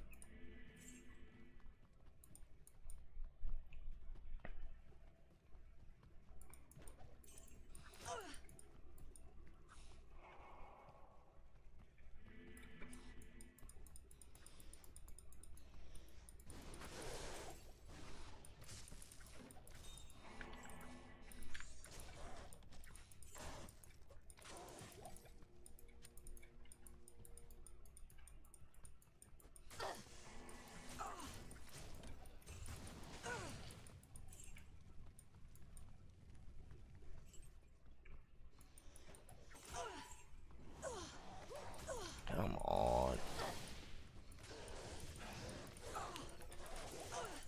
They're always in the doorways.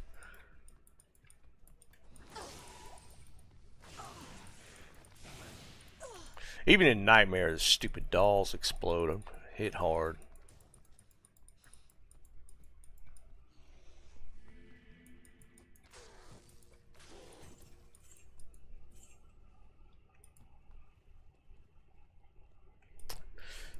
The NSA, you're never going to be able to judge people by looks like about space. Like my wife is a huge space nut. She loves any of that kind of stuff.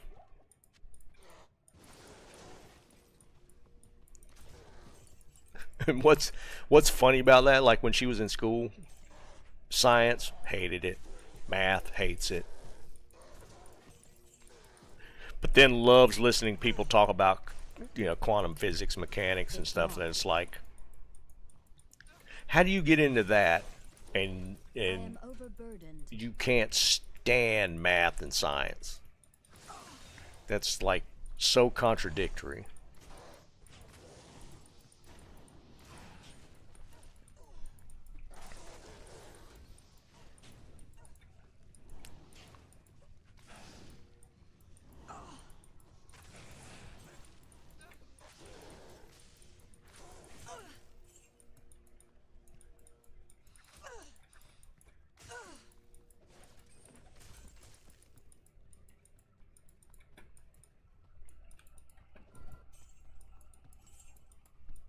15 years?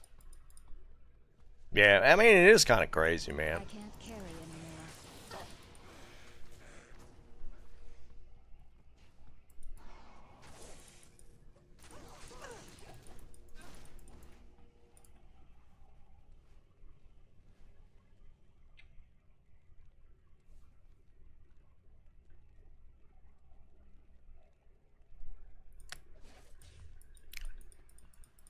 Yeah, well, I was trying to think what would be qualified. Like, when you took like a basic physics class in high school or wherever, I couldn't stand those classes, man. I could never get into, like, of course, back then it was like all about memorizing just like formulas and stuff, if I remember correctly. I couldn't stand those classes. To you, champion. Really? I could, because I mean, just I mean, maybe Here's the thing, though. A lot of that stuff depends on the person teaching it,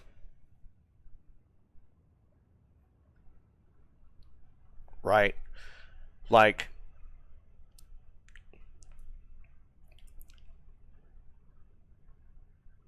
I took like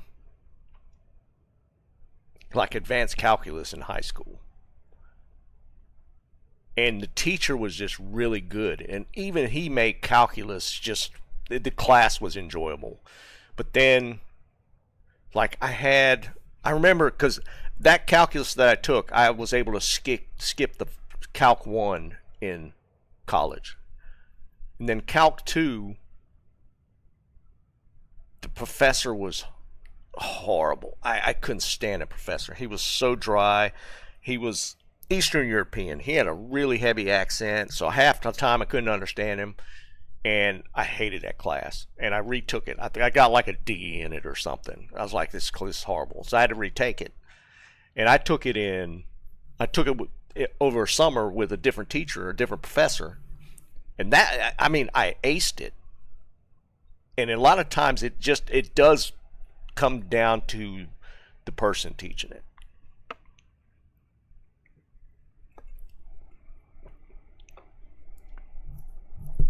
I don't remember doing physics experiments. We might have. That was a long time ago.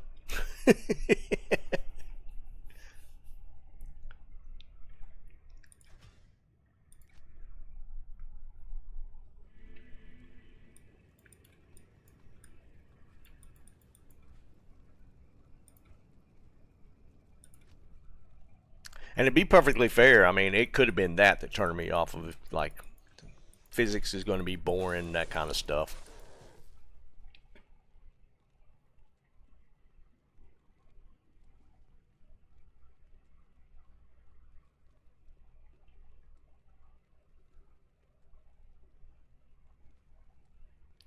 Statistics wasn't bad, but again, my professor for statistics, I only had to take one statistics class in college, and the professor was good, so I didn't have a problem with that class.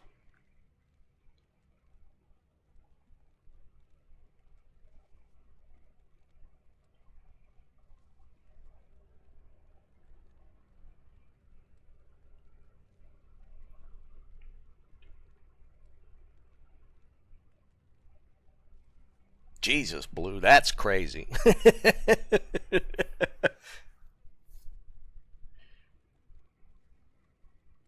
Yeah, see, Jared, that's the thing, man. You get a professor like or a teacher like that, that makes the class better, right? You get some like just drone on and on and on. Like, I took a geology class in college, and I honestly thought I might enjoy it. The professor was horrible. She had this monotone voice. She was like Charlie Brown's teacher, where it was just wah wah wah wah. I think I fell asleep in that class every day.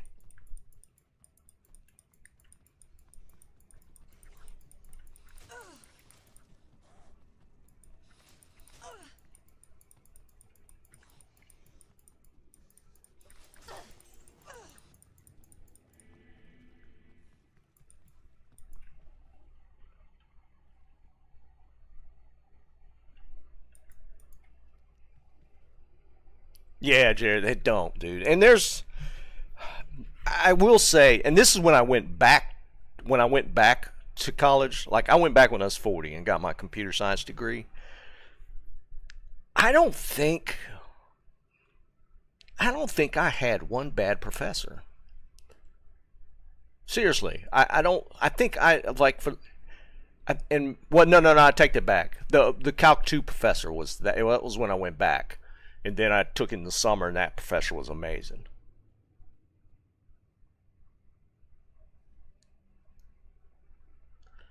And outside of that, like I even had to take like Philosophy 101, and the professor for that class, I thought I was going to be like, oh, this is going to suck. I can't believe I have to take philosophy.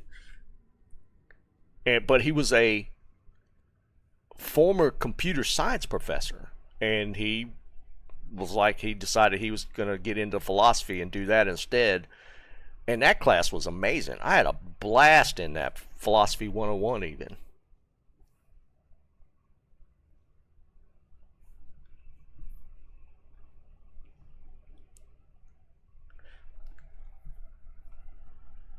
Yeah, dude. I mean, because and especially in college, like I remember taking, it was a U.S. history. Yeah, it was U.S. history, and the professor came into the classroom. I didn't even know he was the professor. I didn't know. It's just like he had long, long hair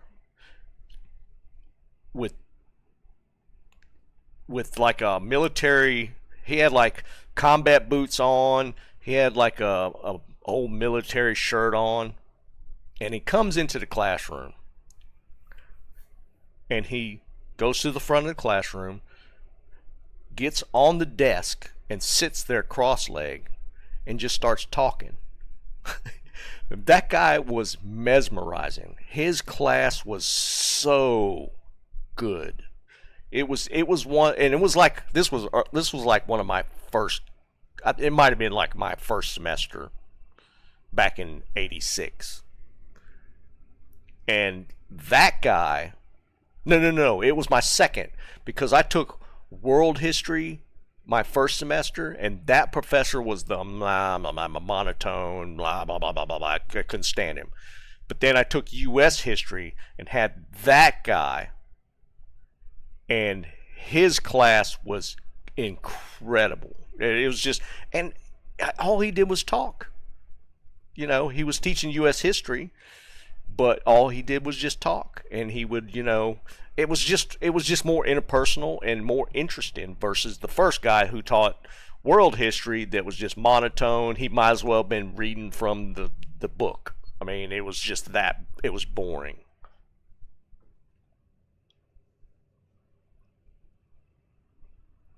So that, I mean, that's just, it's sometimes luck of the draw on a class, whether it's just going to be a great class or just one of those boring.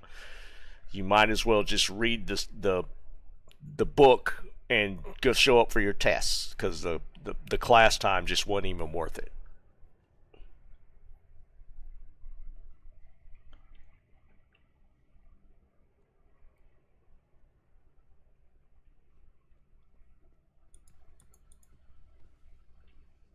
See, Jared, that's the thing, Jared. You get professors like that, man, and it's obvious which ones love what they're doing. It is, because you get into those kind of conversations.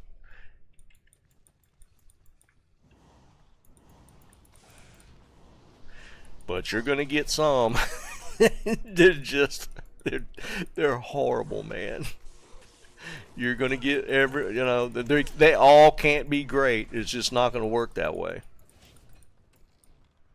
But you're going to get some that are like it's like an impact. You remember them.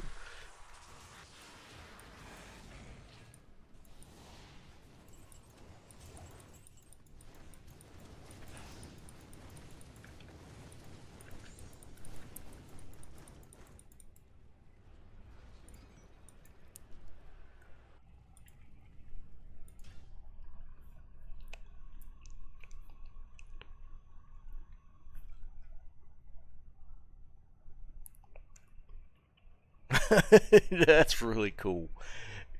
There are definitely some eccentric types in teaching in college. There are some eccentric guys in there, but those are usually the best classes. They are. They are some of the best classes when you get people like that. You just never know, man. It's a roll of the dice in college as far as the professor.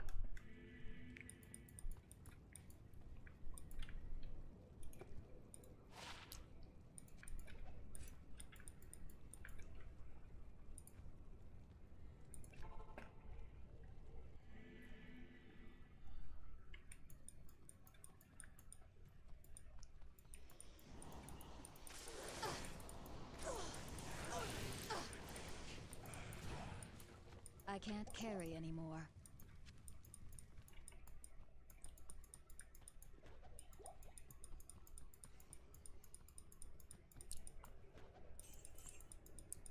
Hell, I'd go back to school just to sit in class and you know, enjoy those experiences again. They're just amazing.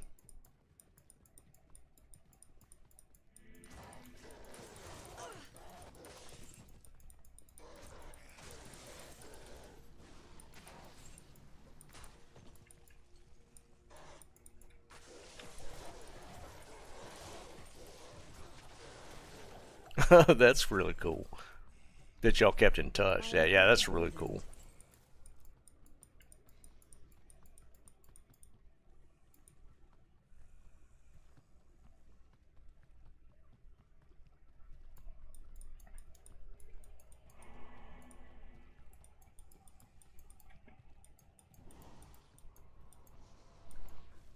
Oh, really? Blue, you think so? That would be cool to be able to do that. I am overburdened. I mean, I had them when I went back at 40. Dude, school was amazing. I loved it. I had a great time. I need a key.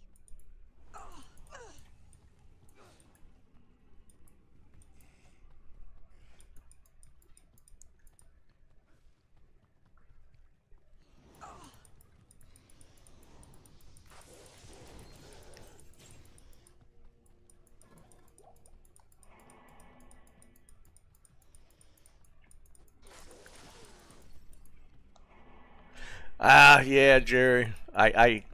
Yeah. The I would have. To be fair, I would have probably been the same way. I probably would have been the same as you and just not taking advantage of it.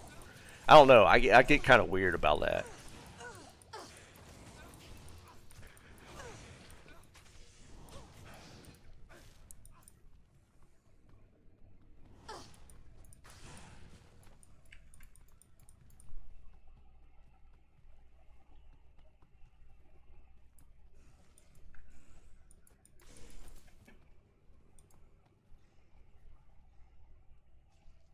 Oh, really, Eric?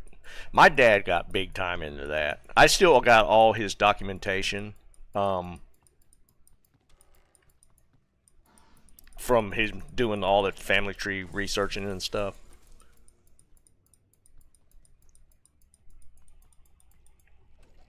See you, Blue. Have a good one, buddy.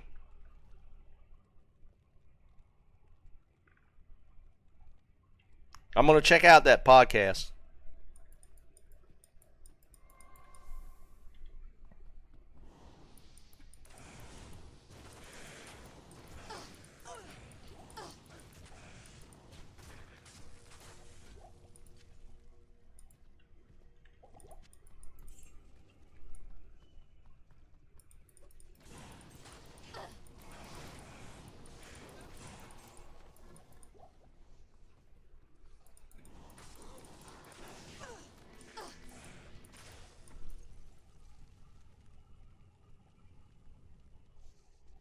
Hardcore. I feel like I've seen some of it. It sounds familiar. Hardcore history. Oh, which reminds me. So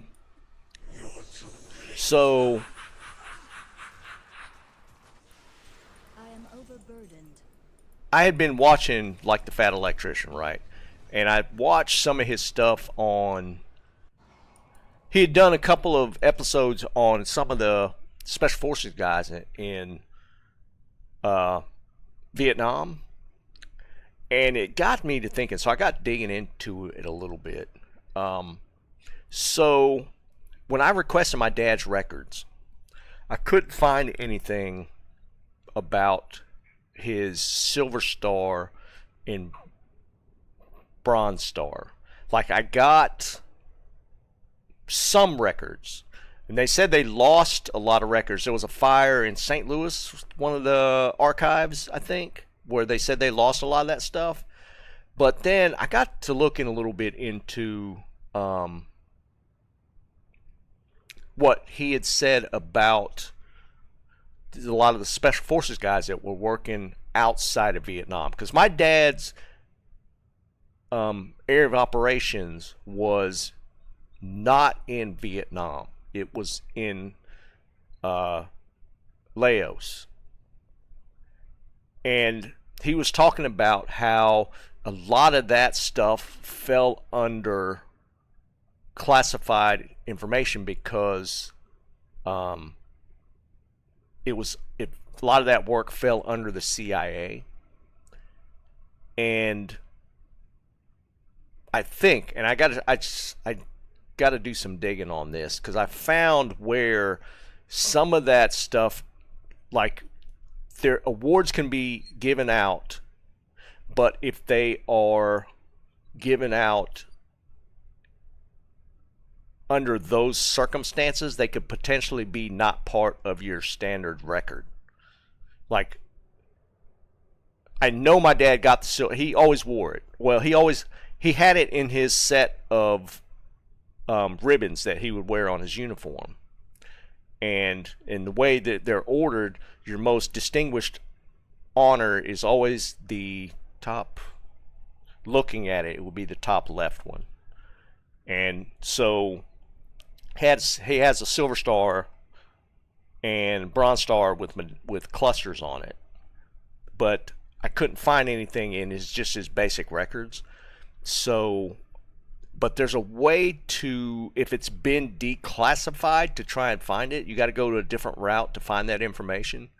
So I might be chasing that rabbit again, which was kind of crazy because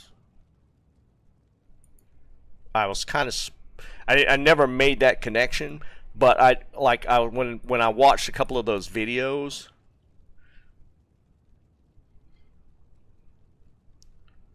yeah, like I got like his basic stuff, like his combat infantry badge and a few other things, but you know, some of the records said they saying might have been burned up, but I couldn't find anything on the Bronze and Silver Star. I couldn't find them.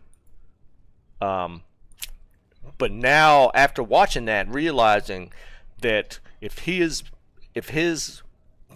base of operations was in Laos, that fell under a whole different thing. That's part of this, like this CIA operation that was running in that part, because they weren't technically supposed to be there, so it was considered classified information.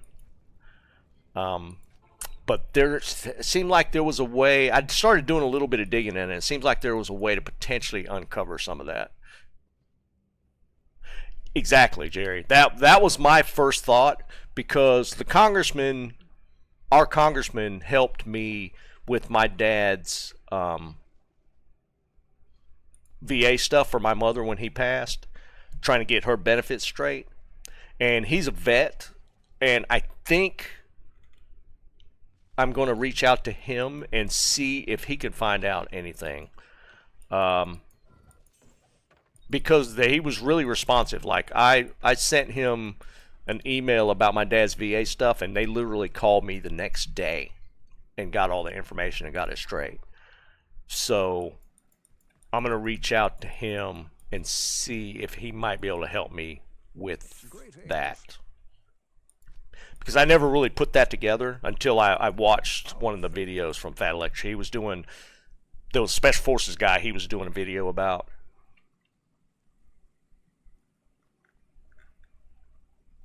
Jerry, it was crazy, because when I was going through that stuff with my mother for her VA stuff, the VA was telling me 9 months, and I called the congressman. They called me back. He didn't call me, but one of his staff called me back the next day, and it was fixed within a week.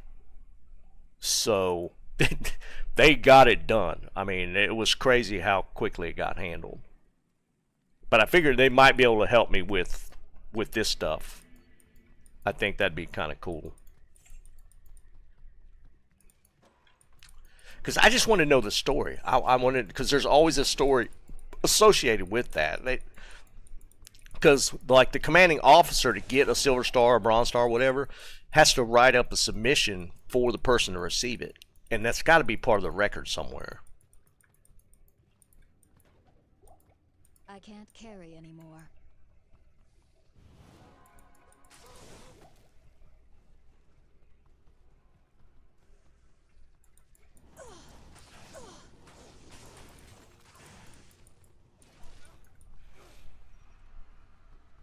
My brothers have escaped you.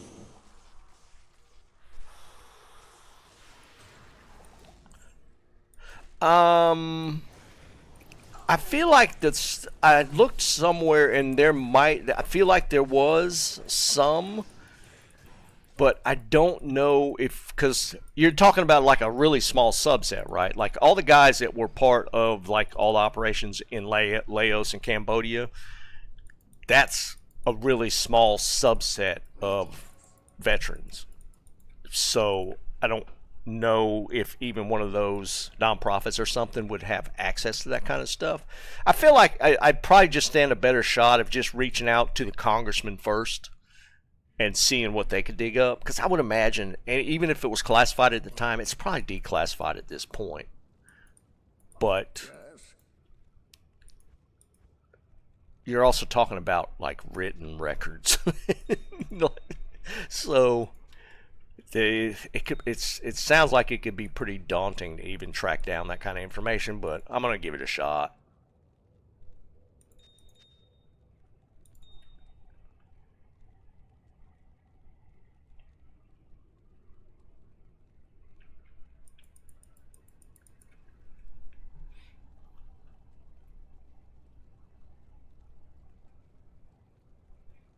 I don't think that's a blanket 25 years for everything, though.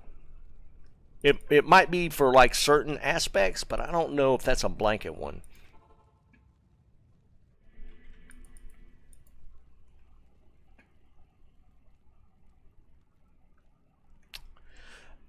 Dennis, there is, if you look up, how do you search that? Just Google replacement medals or whatever for deceased a veteran, and there is a part of one of the records, like the archives, National Archives. There's literally a section that says get replacement medals. There's a way to do it, 100%. Now you're saying a patch though, so that part I don't know. If it was an official honor, then it could potentially be found or replaced, 100%.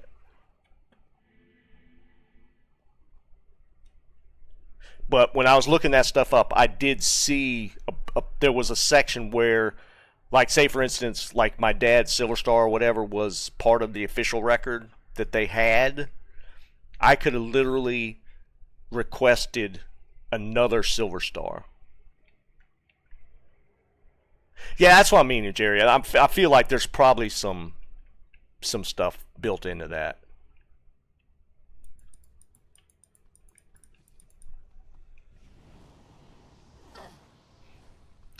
But I mean, it's been what 50 plus years now, so I'm sure that stuff's declassified.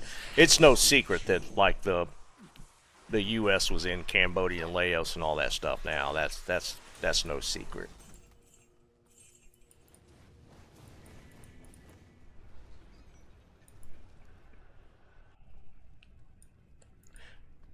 But to be fair, I think if as responsive as they were with the last request I had, it would actually probably be easier for me to go through the congressman's office and have them dig if they're willing to do it than me try and figure it out. And if they can't, then I go down another road. Because if nothing else, they probably know who they could call or reach out to for that stuff and actually have a conversation with a person. So I feel like it's probably easier to start there with the congressman and then work backwards.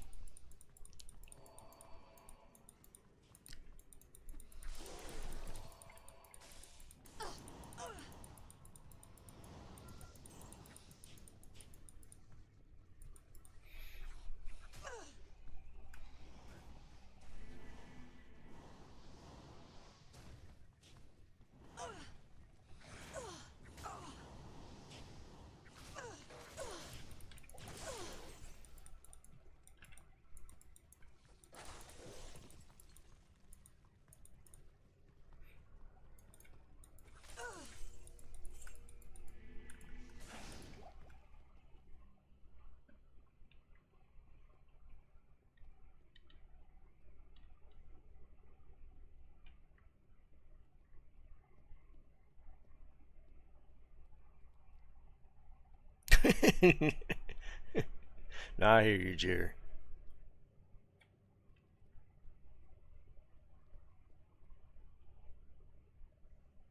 Dennis, do you know if it was awarded in like official ceremony or anything? It sounds like it's a civilian award. Is that right? It's locked.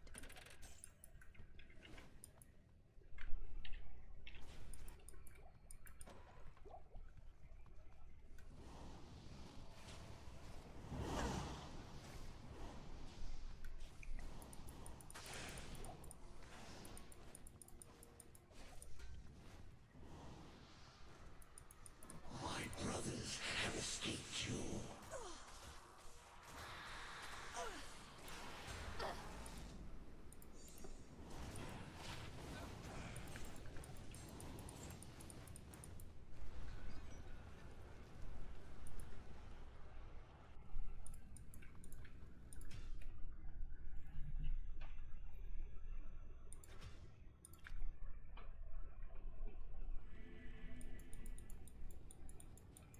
Greetings.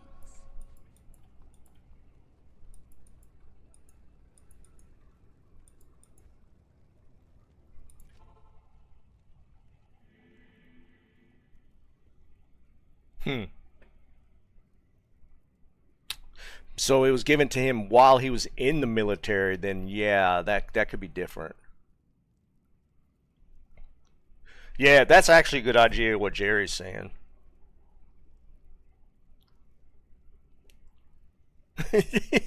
And math. Those things don't go together, some guy.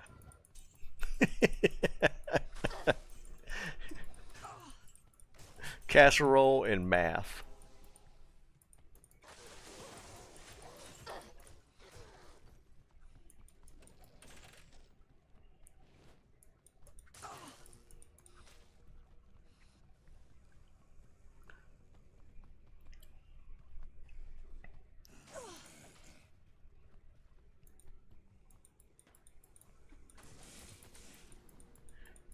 Yeah, like reaching out to the library thing, actually probably your best bet, to be honest.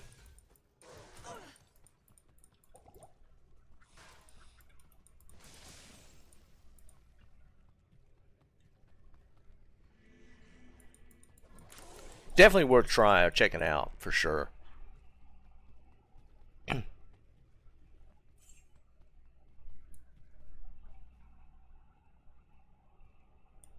Michio. I don't know who that is. He's like a physicist or something.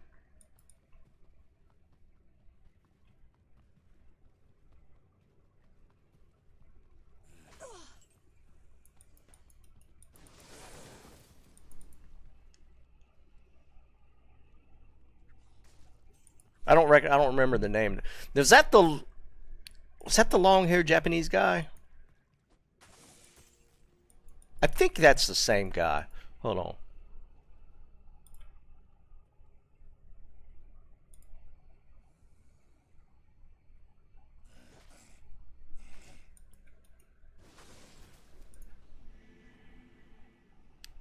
Michi, I lost it. Yeah, I'm getting old, man. Michio Kaku. I'm almost 100%. That's the same. I'm thinking of the same guy. Yeah, that's him. Yeah, I hadn't seen anything out of him in a while. He used to be all over the place, man. It says he's 78. Maybe he's just retired.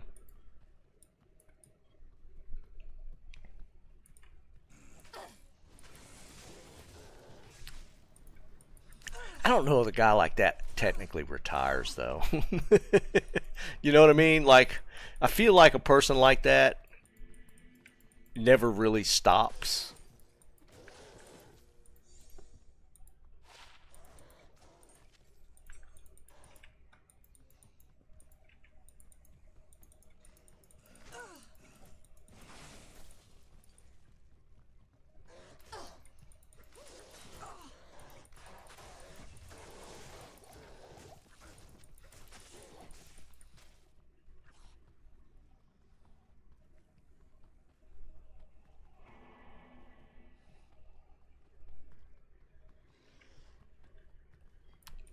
Like I say, man, he used to be everywhere, and it has kind of where you don't see him anymore. Man, maybe he just retired.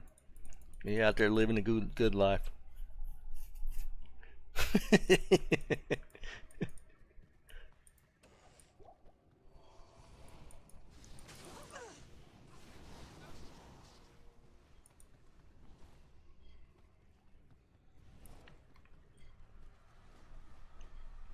You're too late.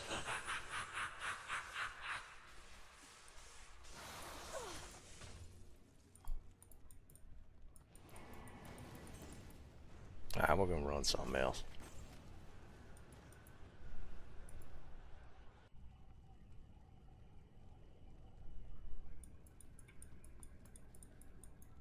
What do you need?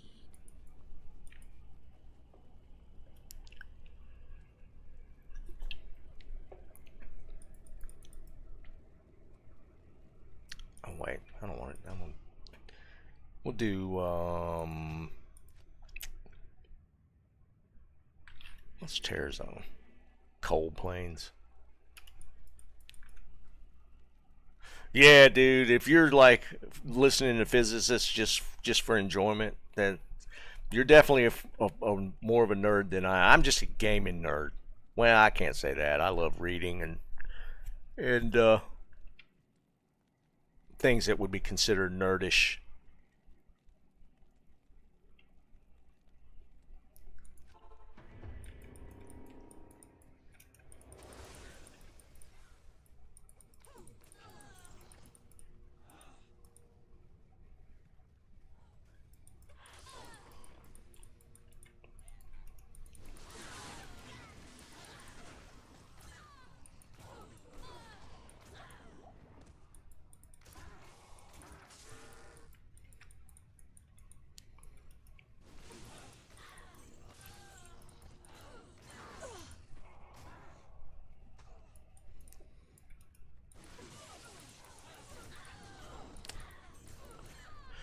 Oh, and a buddy of mine was, he told me that Billy Strings was going to be in the area, like performing at an amphitheater in Cary, which is pretty close to us. So I was getting kind of excited. He just told me this last week. So I immediately looked, and it was sold out. Not only was it sold out, it's a 7,000 seat amphitheater. It was 3 nights. And it was sold out. Like immediately. Man, Billy Strings has taken bluegrass to the next level.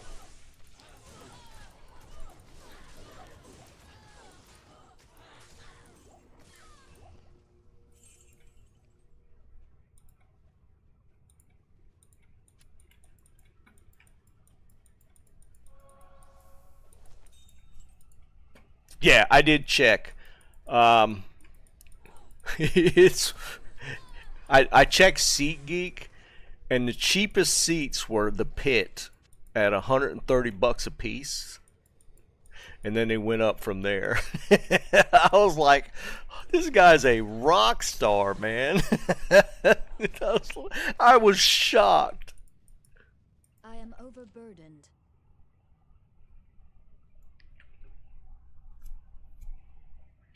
That's cool. I was shocked, dude. I would have never guessed in a million years that the cheap tickets for Billy Strings, a bluegrass artist, would be $130 for standing room only in the pit. And like I didn't even realize, 'cause I hadn't been to this amphitheater. There's one downtown Raleigh that I've been to a few times, but this one's in Cary, which is a suburb. And I didn't realize it was that big. 7,000 seats is not a small venue. It's a smaller venue, but it's not a small one. And the fact that he was playing 3 nights and it was sold out was crazy.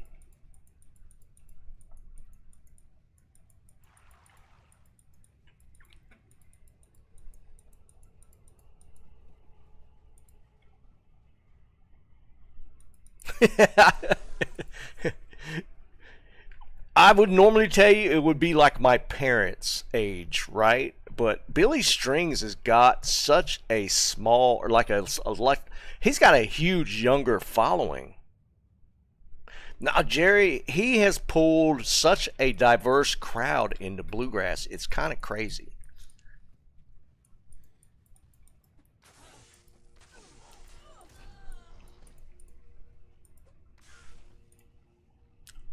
Well, yeah. I mean, I'm a bluegrass fan. I listen to bluegrass. I grew up on it, right? But Billy Strings is a phenom when it comes to bluegrass. He writes original bluegrass music, and it's good. It's more current, almost. It doesn't feel necessarily traditional, but it's still got a traditional vibe to it. It's really hard to explain. He is a different guy, for sure. And he's just like a virtuoso flat picker. His guitar playing is incredible. And he's just, I don't know, he's just pulled a different audience. He's really pulled a different audience into bluegrass. It's kind of cool to see. But his stuff is just different. He'll do some like really traditional stuff, but then he'll throw like some really different styles into his guitar playing.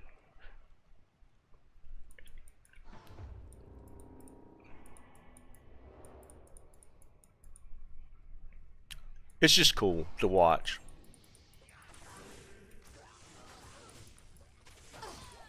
Oh, Sunder.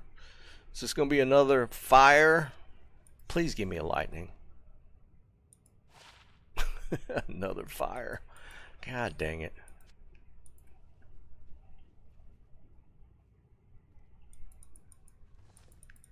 No, I haven't. My mother's bugging the hell out of me about it. I need to just order some strings, restring it, and just get into it. I hadn't done it.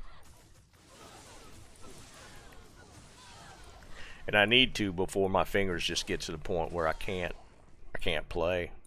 Because I can feel some arthritis. I got arthritis in like this index finger always hurts, and like this middle finger always hurts.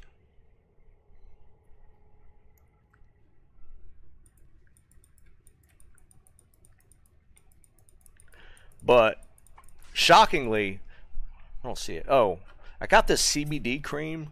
And this stuff actually is really good. I mean, I'm surprised how like immediate the pain goes away using it.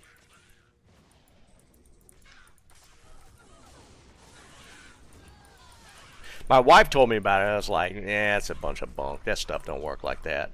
And it literally does. It's crazy how as soon as you put it on, there's no pain. It doesn't hurt anymore.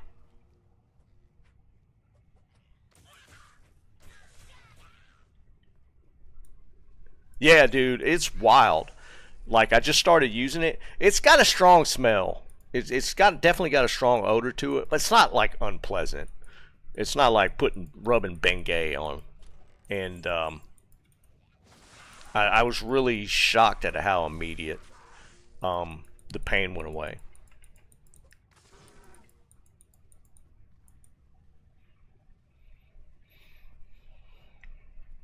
And I don't think it'd take that much to like get back into it. To be perfectly honest, I think the muscle memory, even to this day, I haven't played in years. I think the muscle memory is still there.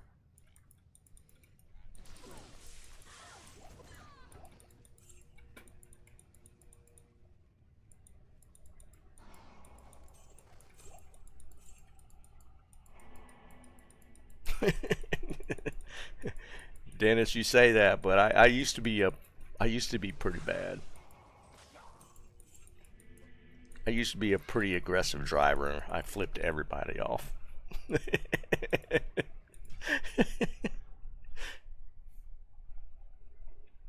Miss the drums. Do you still have your drums?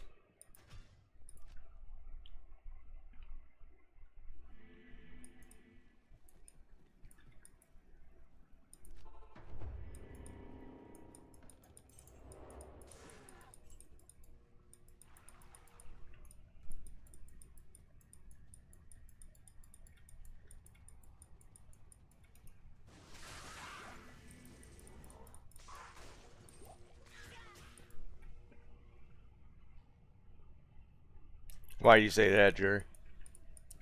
Like mine's like my dad's side of the family, they all had bad arthritis.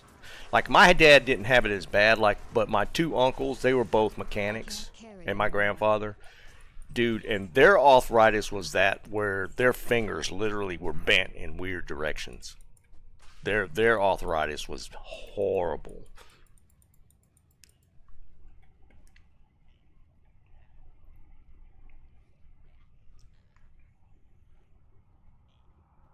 Oh, jeez. Yeah, I feel you, man.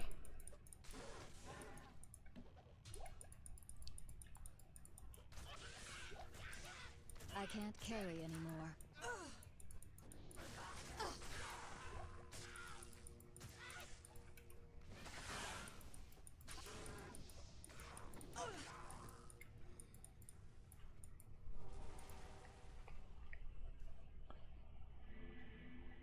But you don't have your full kit anymore, Dennis?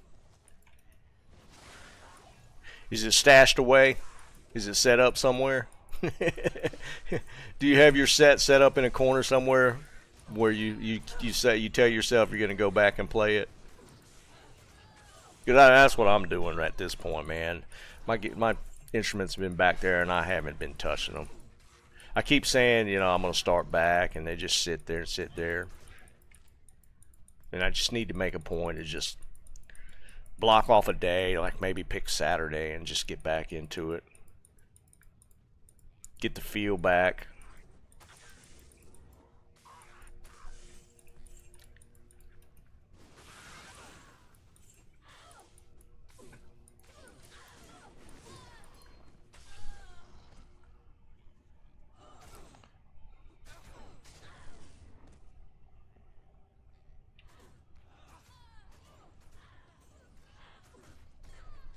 Oh, Eric, yeah, dude. It does, especially stuff like that. Unfortunately, that'll catch up more than just usage.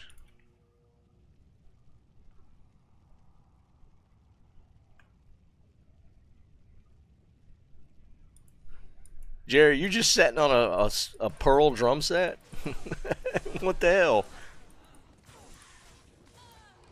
I am overburdened.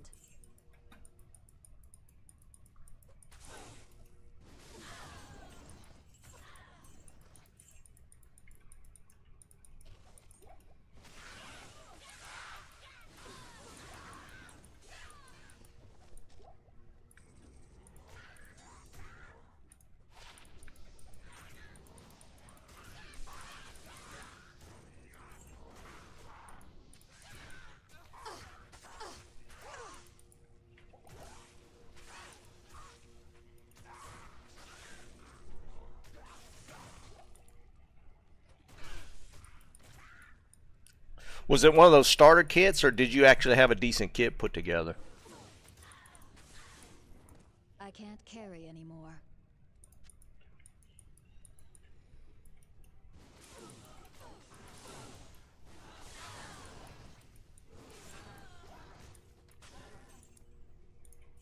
I can't carry anymore.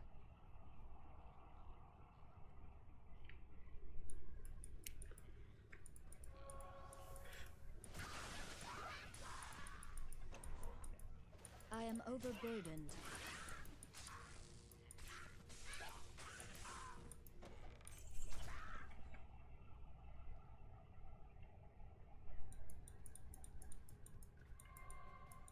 I hear you, man. A lot of us go through that musical phase. It's one of them, how long it lasts. Like, I tried to get my son into it, and he played guitar for a little bit, and it didn't last very long. I bought him everything. Trying to get him to play some sort of musical instrument.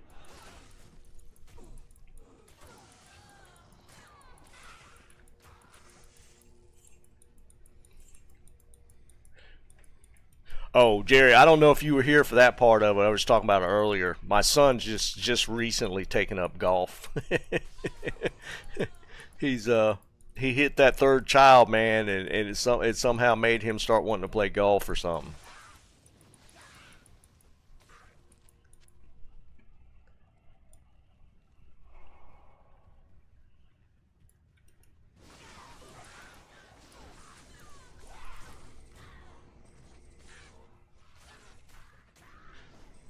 Oh yeah, that's a lot of what I mean.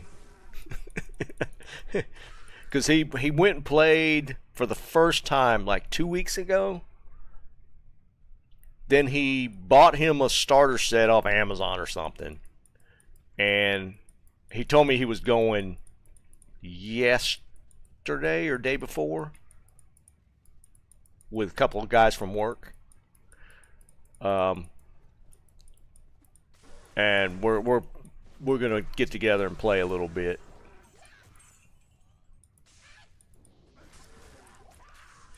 So he's gonna get me out of the house at least.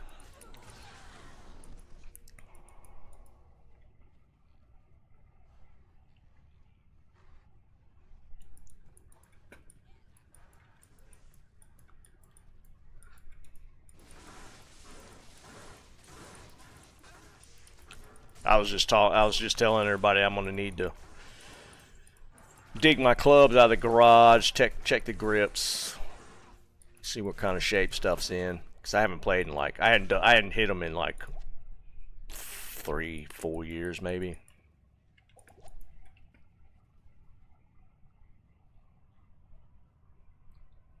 No, Jerry. No.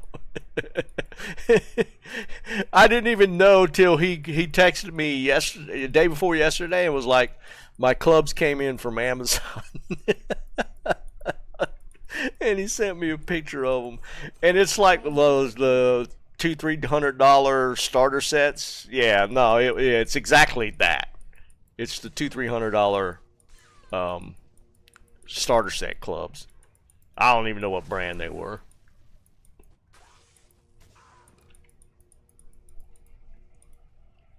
Roberto, what's up, buddy? No, he already used them. He took them yesterday. Yesterday, today, he took them and played.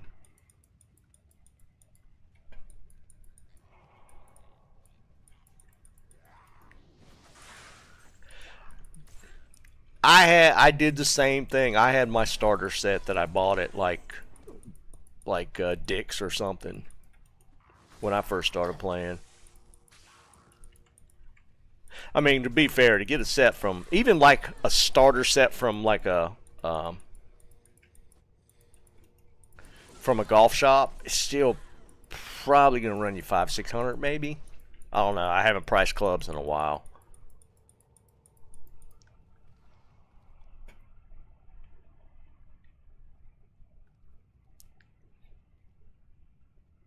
Yeah, probably a year or two. Yeah, because like my clubs that I have now, and they're, to be fair, they're probably 20 years old, but they're Ping i3s, and I went and got them fitted and everything when I went and got them. They would probably cost me, I think, a couple $1,000. They weren't cheap. But I have a feeling the grips probably need to be. I still use the old Ping, the brass head one. We were talking about it a while back. I don't remember the name now. I have the Ping irons, the i3 irons. I have the 3 and the driver.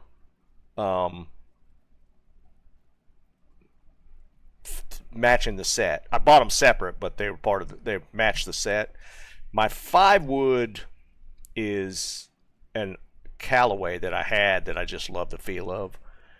And then I have my Cleveland wedges. I got Sand, Gap. I think the pitching wedge was with the set. The Sand and the Gap were Cleveland's. And then I've had the same putter for forever. I bought the putter when I first started playing golf,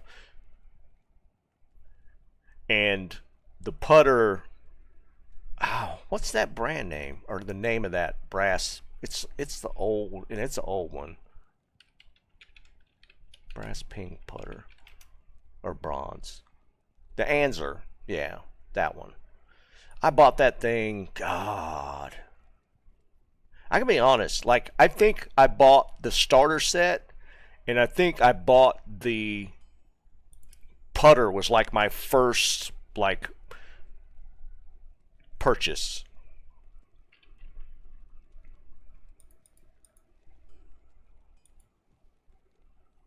I don't have a 60. I don't have a 60 because, like, the Sand is 56 and I think the Gap is 54. Is that right? I believe so. I don't actually have a 60.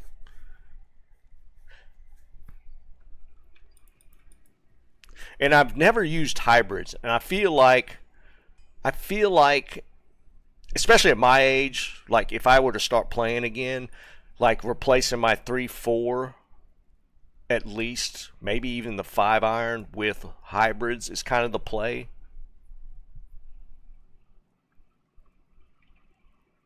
Yeah, I've tried one. Like my buddy had an Odyssey back when we were playing a lot, and it's a nice putter. I don't know what it is about that Anser though.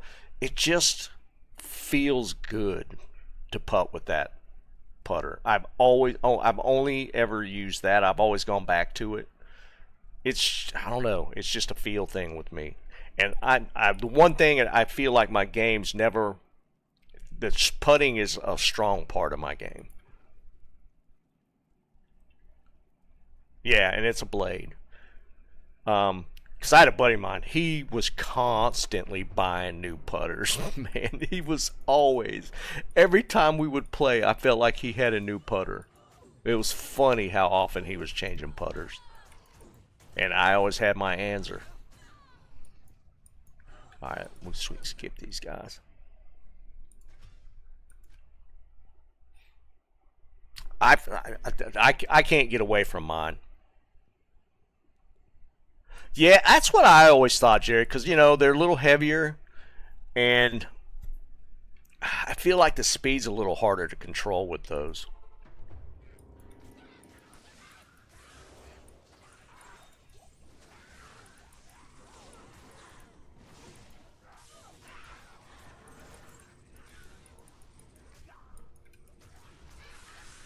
And I have been itching to get back into it. So, and my son, as he wanted to, he asked me to play.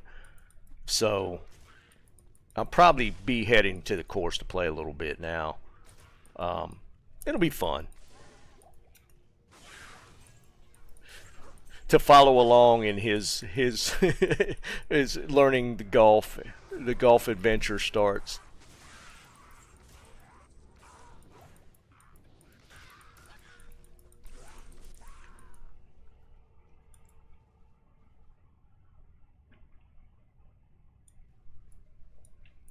Yeah, those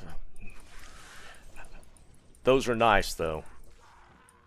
But yeah, I think you're talking like 300 plus for a putter if I remember correctly.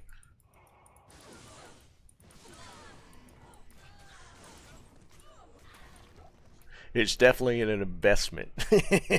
What's going on, Tommy?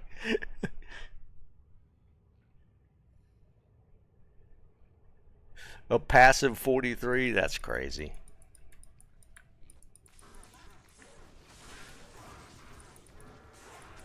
I am overburdened.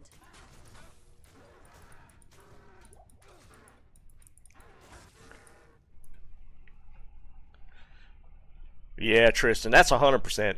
Is that 500 plus for Scotty Cameron now? Whoo, jeez. That's a lot of money for a putter. Holy crap.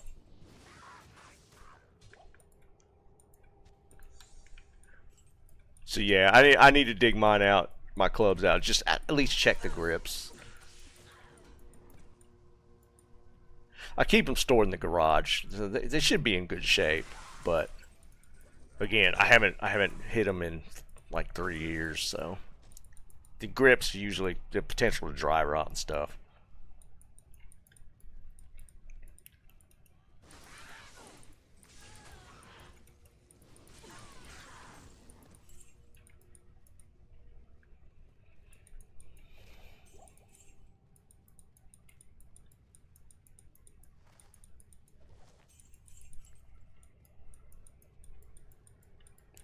But I was thinking about if I got them re-gripped.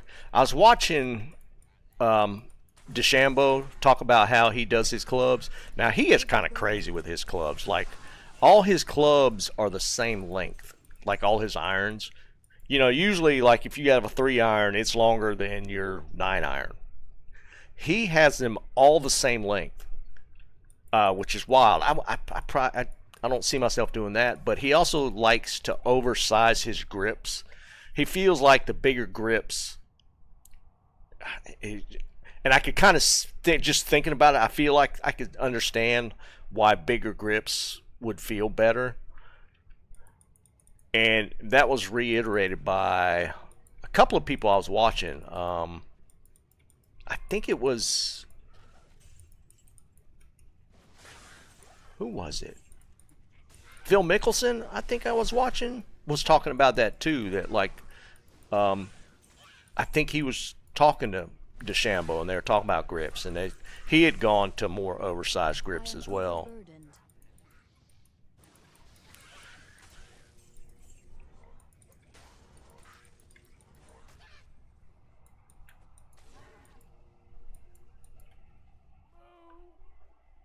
Oh no, we just got cows.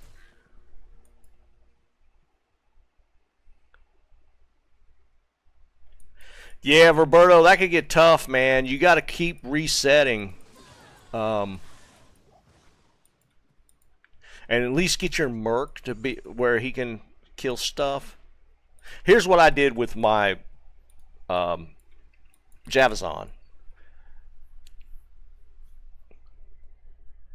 I would split them, like where you would only get one at a time.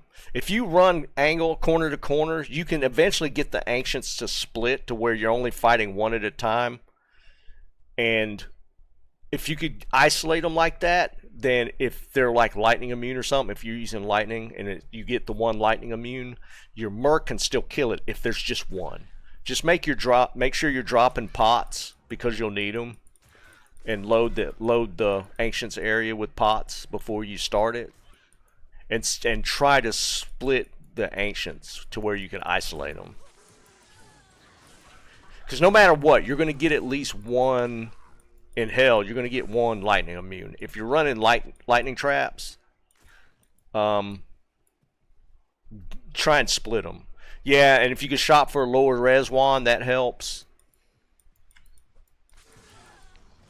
There's ways to do it, but what made it easy for this, because I stuck with lightning, so my merc had to kill one of them.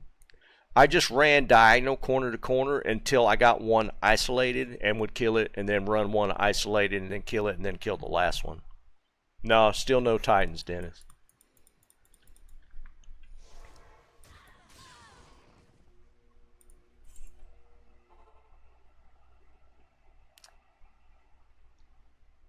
You talking about the length, Jerry? So did he make all the irons? Yeah, that would make more sense that he just made them. He made them all one length, so he probably made them all like the lower ones, like the 9, 8, 7, whatever, up to like maybe the longer iron sizes. Dude, I watched him do. Are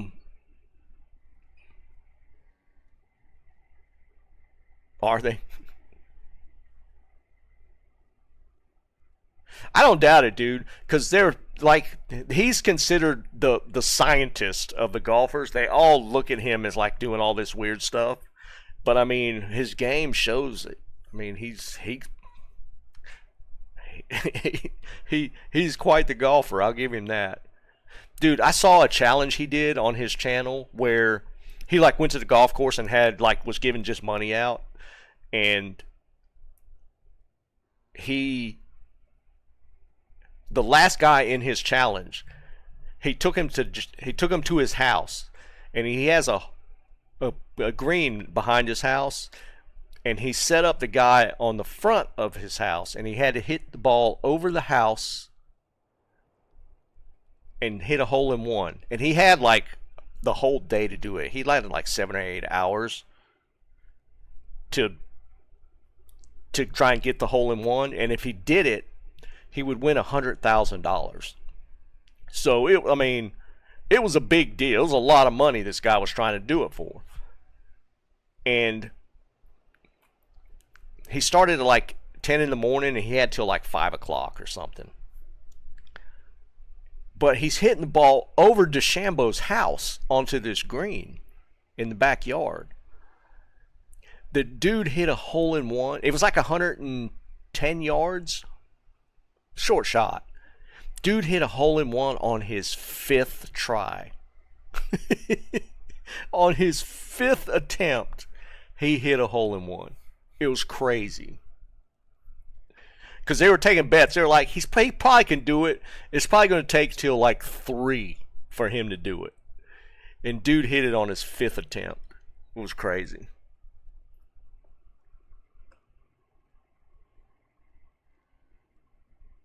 Yeah, this challenge was after that.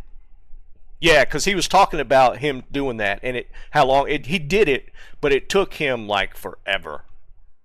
And then this guy comes in for the challenge and does it in 5 shots.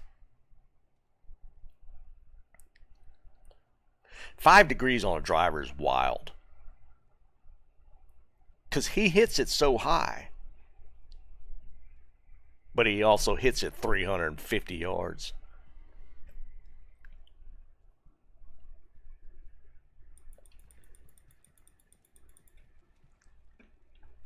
And the funny thing is, the front of his house is glass, mostly glass.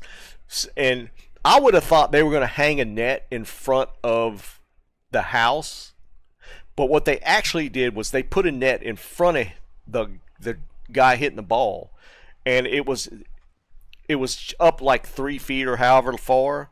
So just based off the angle of the shot he had to hit, if it didn't crest that net in front of the guy, it wasn't going to get over the house. So instead of doing that, they just put it in front of the where he was hitting from.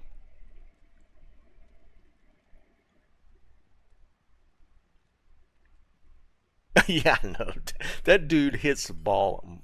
Yeah, it's wild when he's talking about using a pitching wedge for 170-yard shots or 180-yard shots. It's crazy, dude. Yeah, normal person lob wedge is what, 60 to 70? The guy's a machine. I enjoy his channel because he does some crazy stuff, and the dude's a monster when it comes to hitting. He's like a long drive contest or long drive guy, but playing PGA. Well, he's part of whatever the Saudi Arabia one is. Yeah, that one was really fun to watch. Yeah, the Break 50 challenge. He still hadn't done it. I don't think. He's still coming out. Yeah, the one he did with John Daly was awesome. John Daly's a machine, man. Still, even at his age. He's playing barefoot. Yeah, the Tony Romo one was... Yeah, that one was really close. Like 51 or 50 even.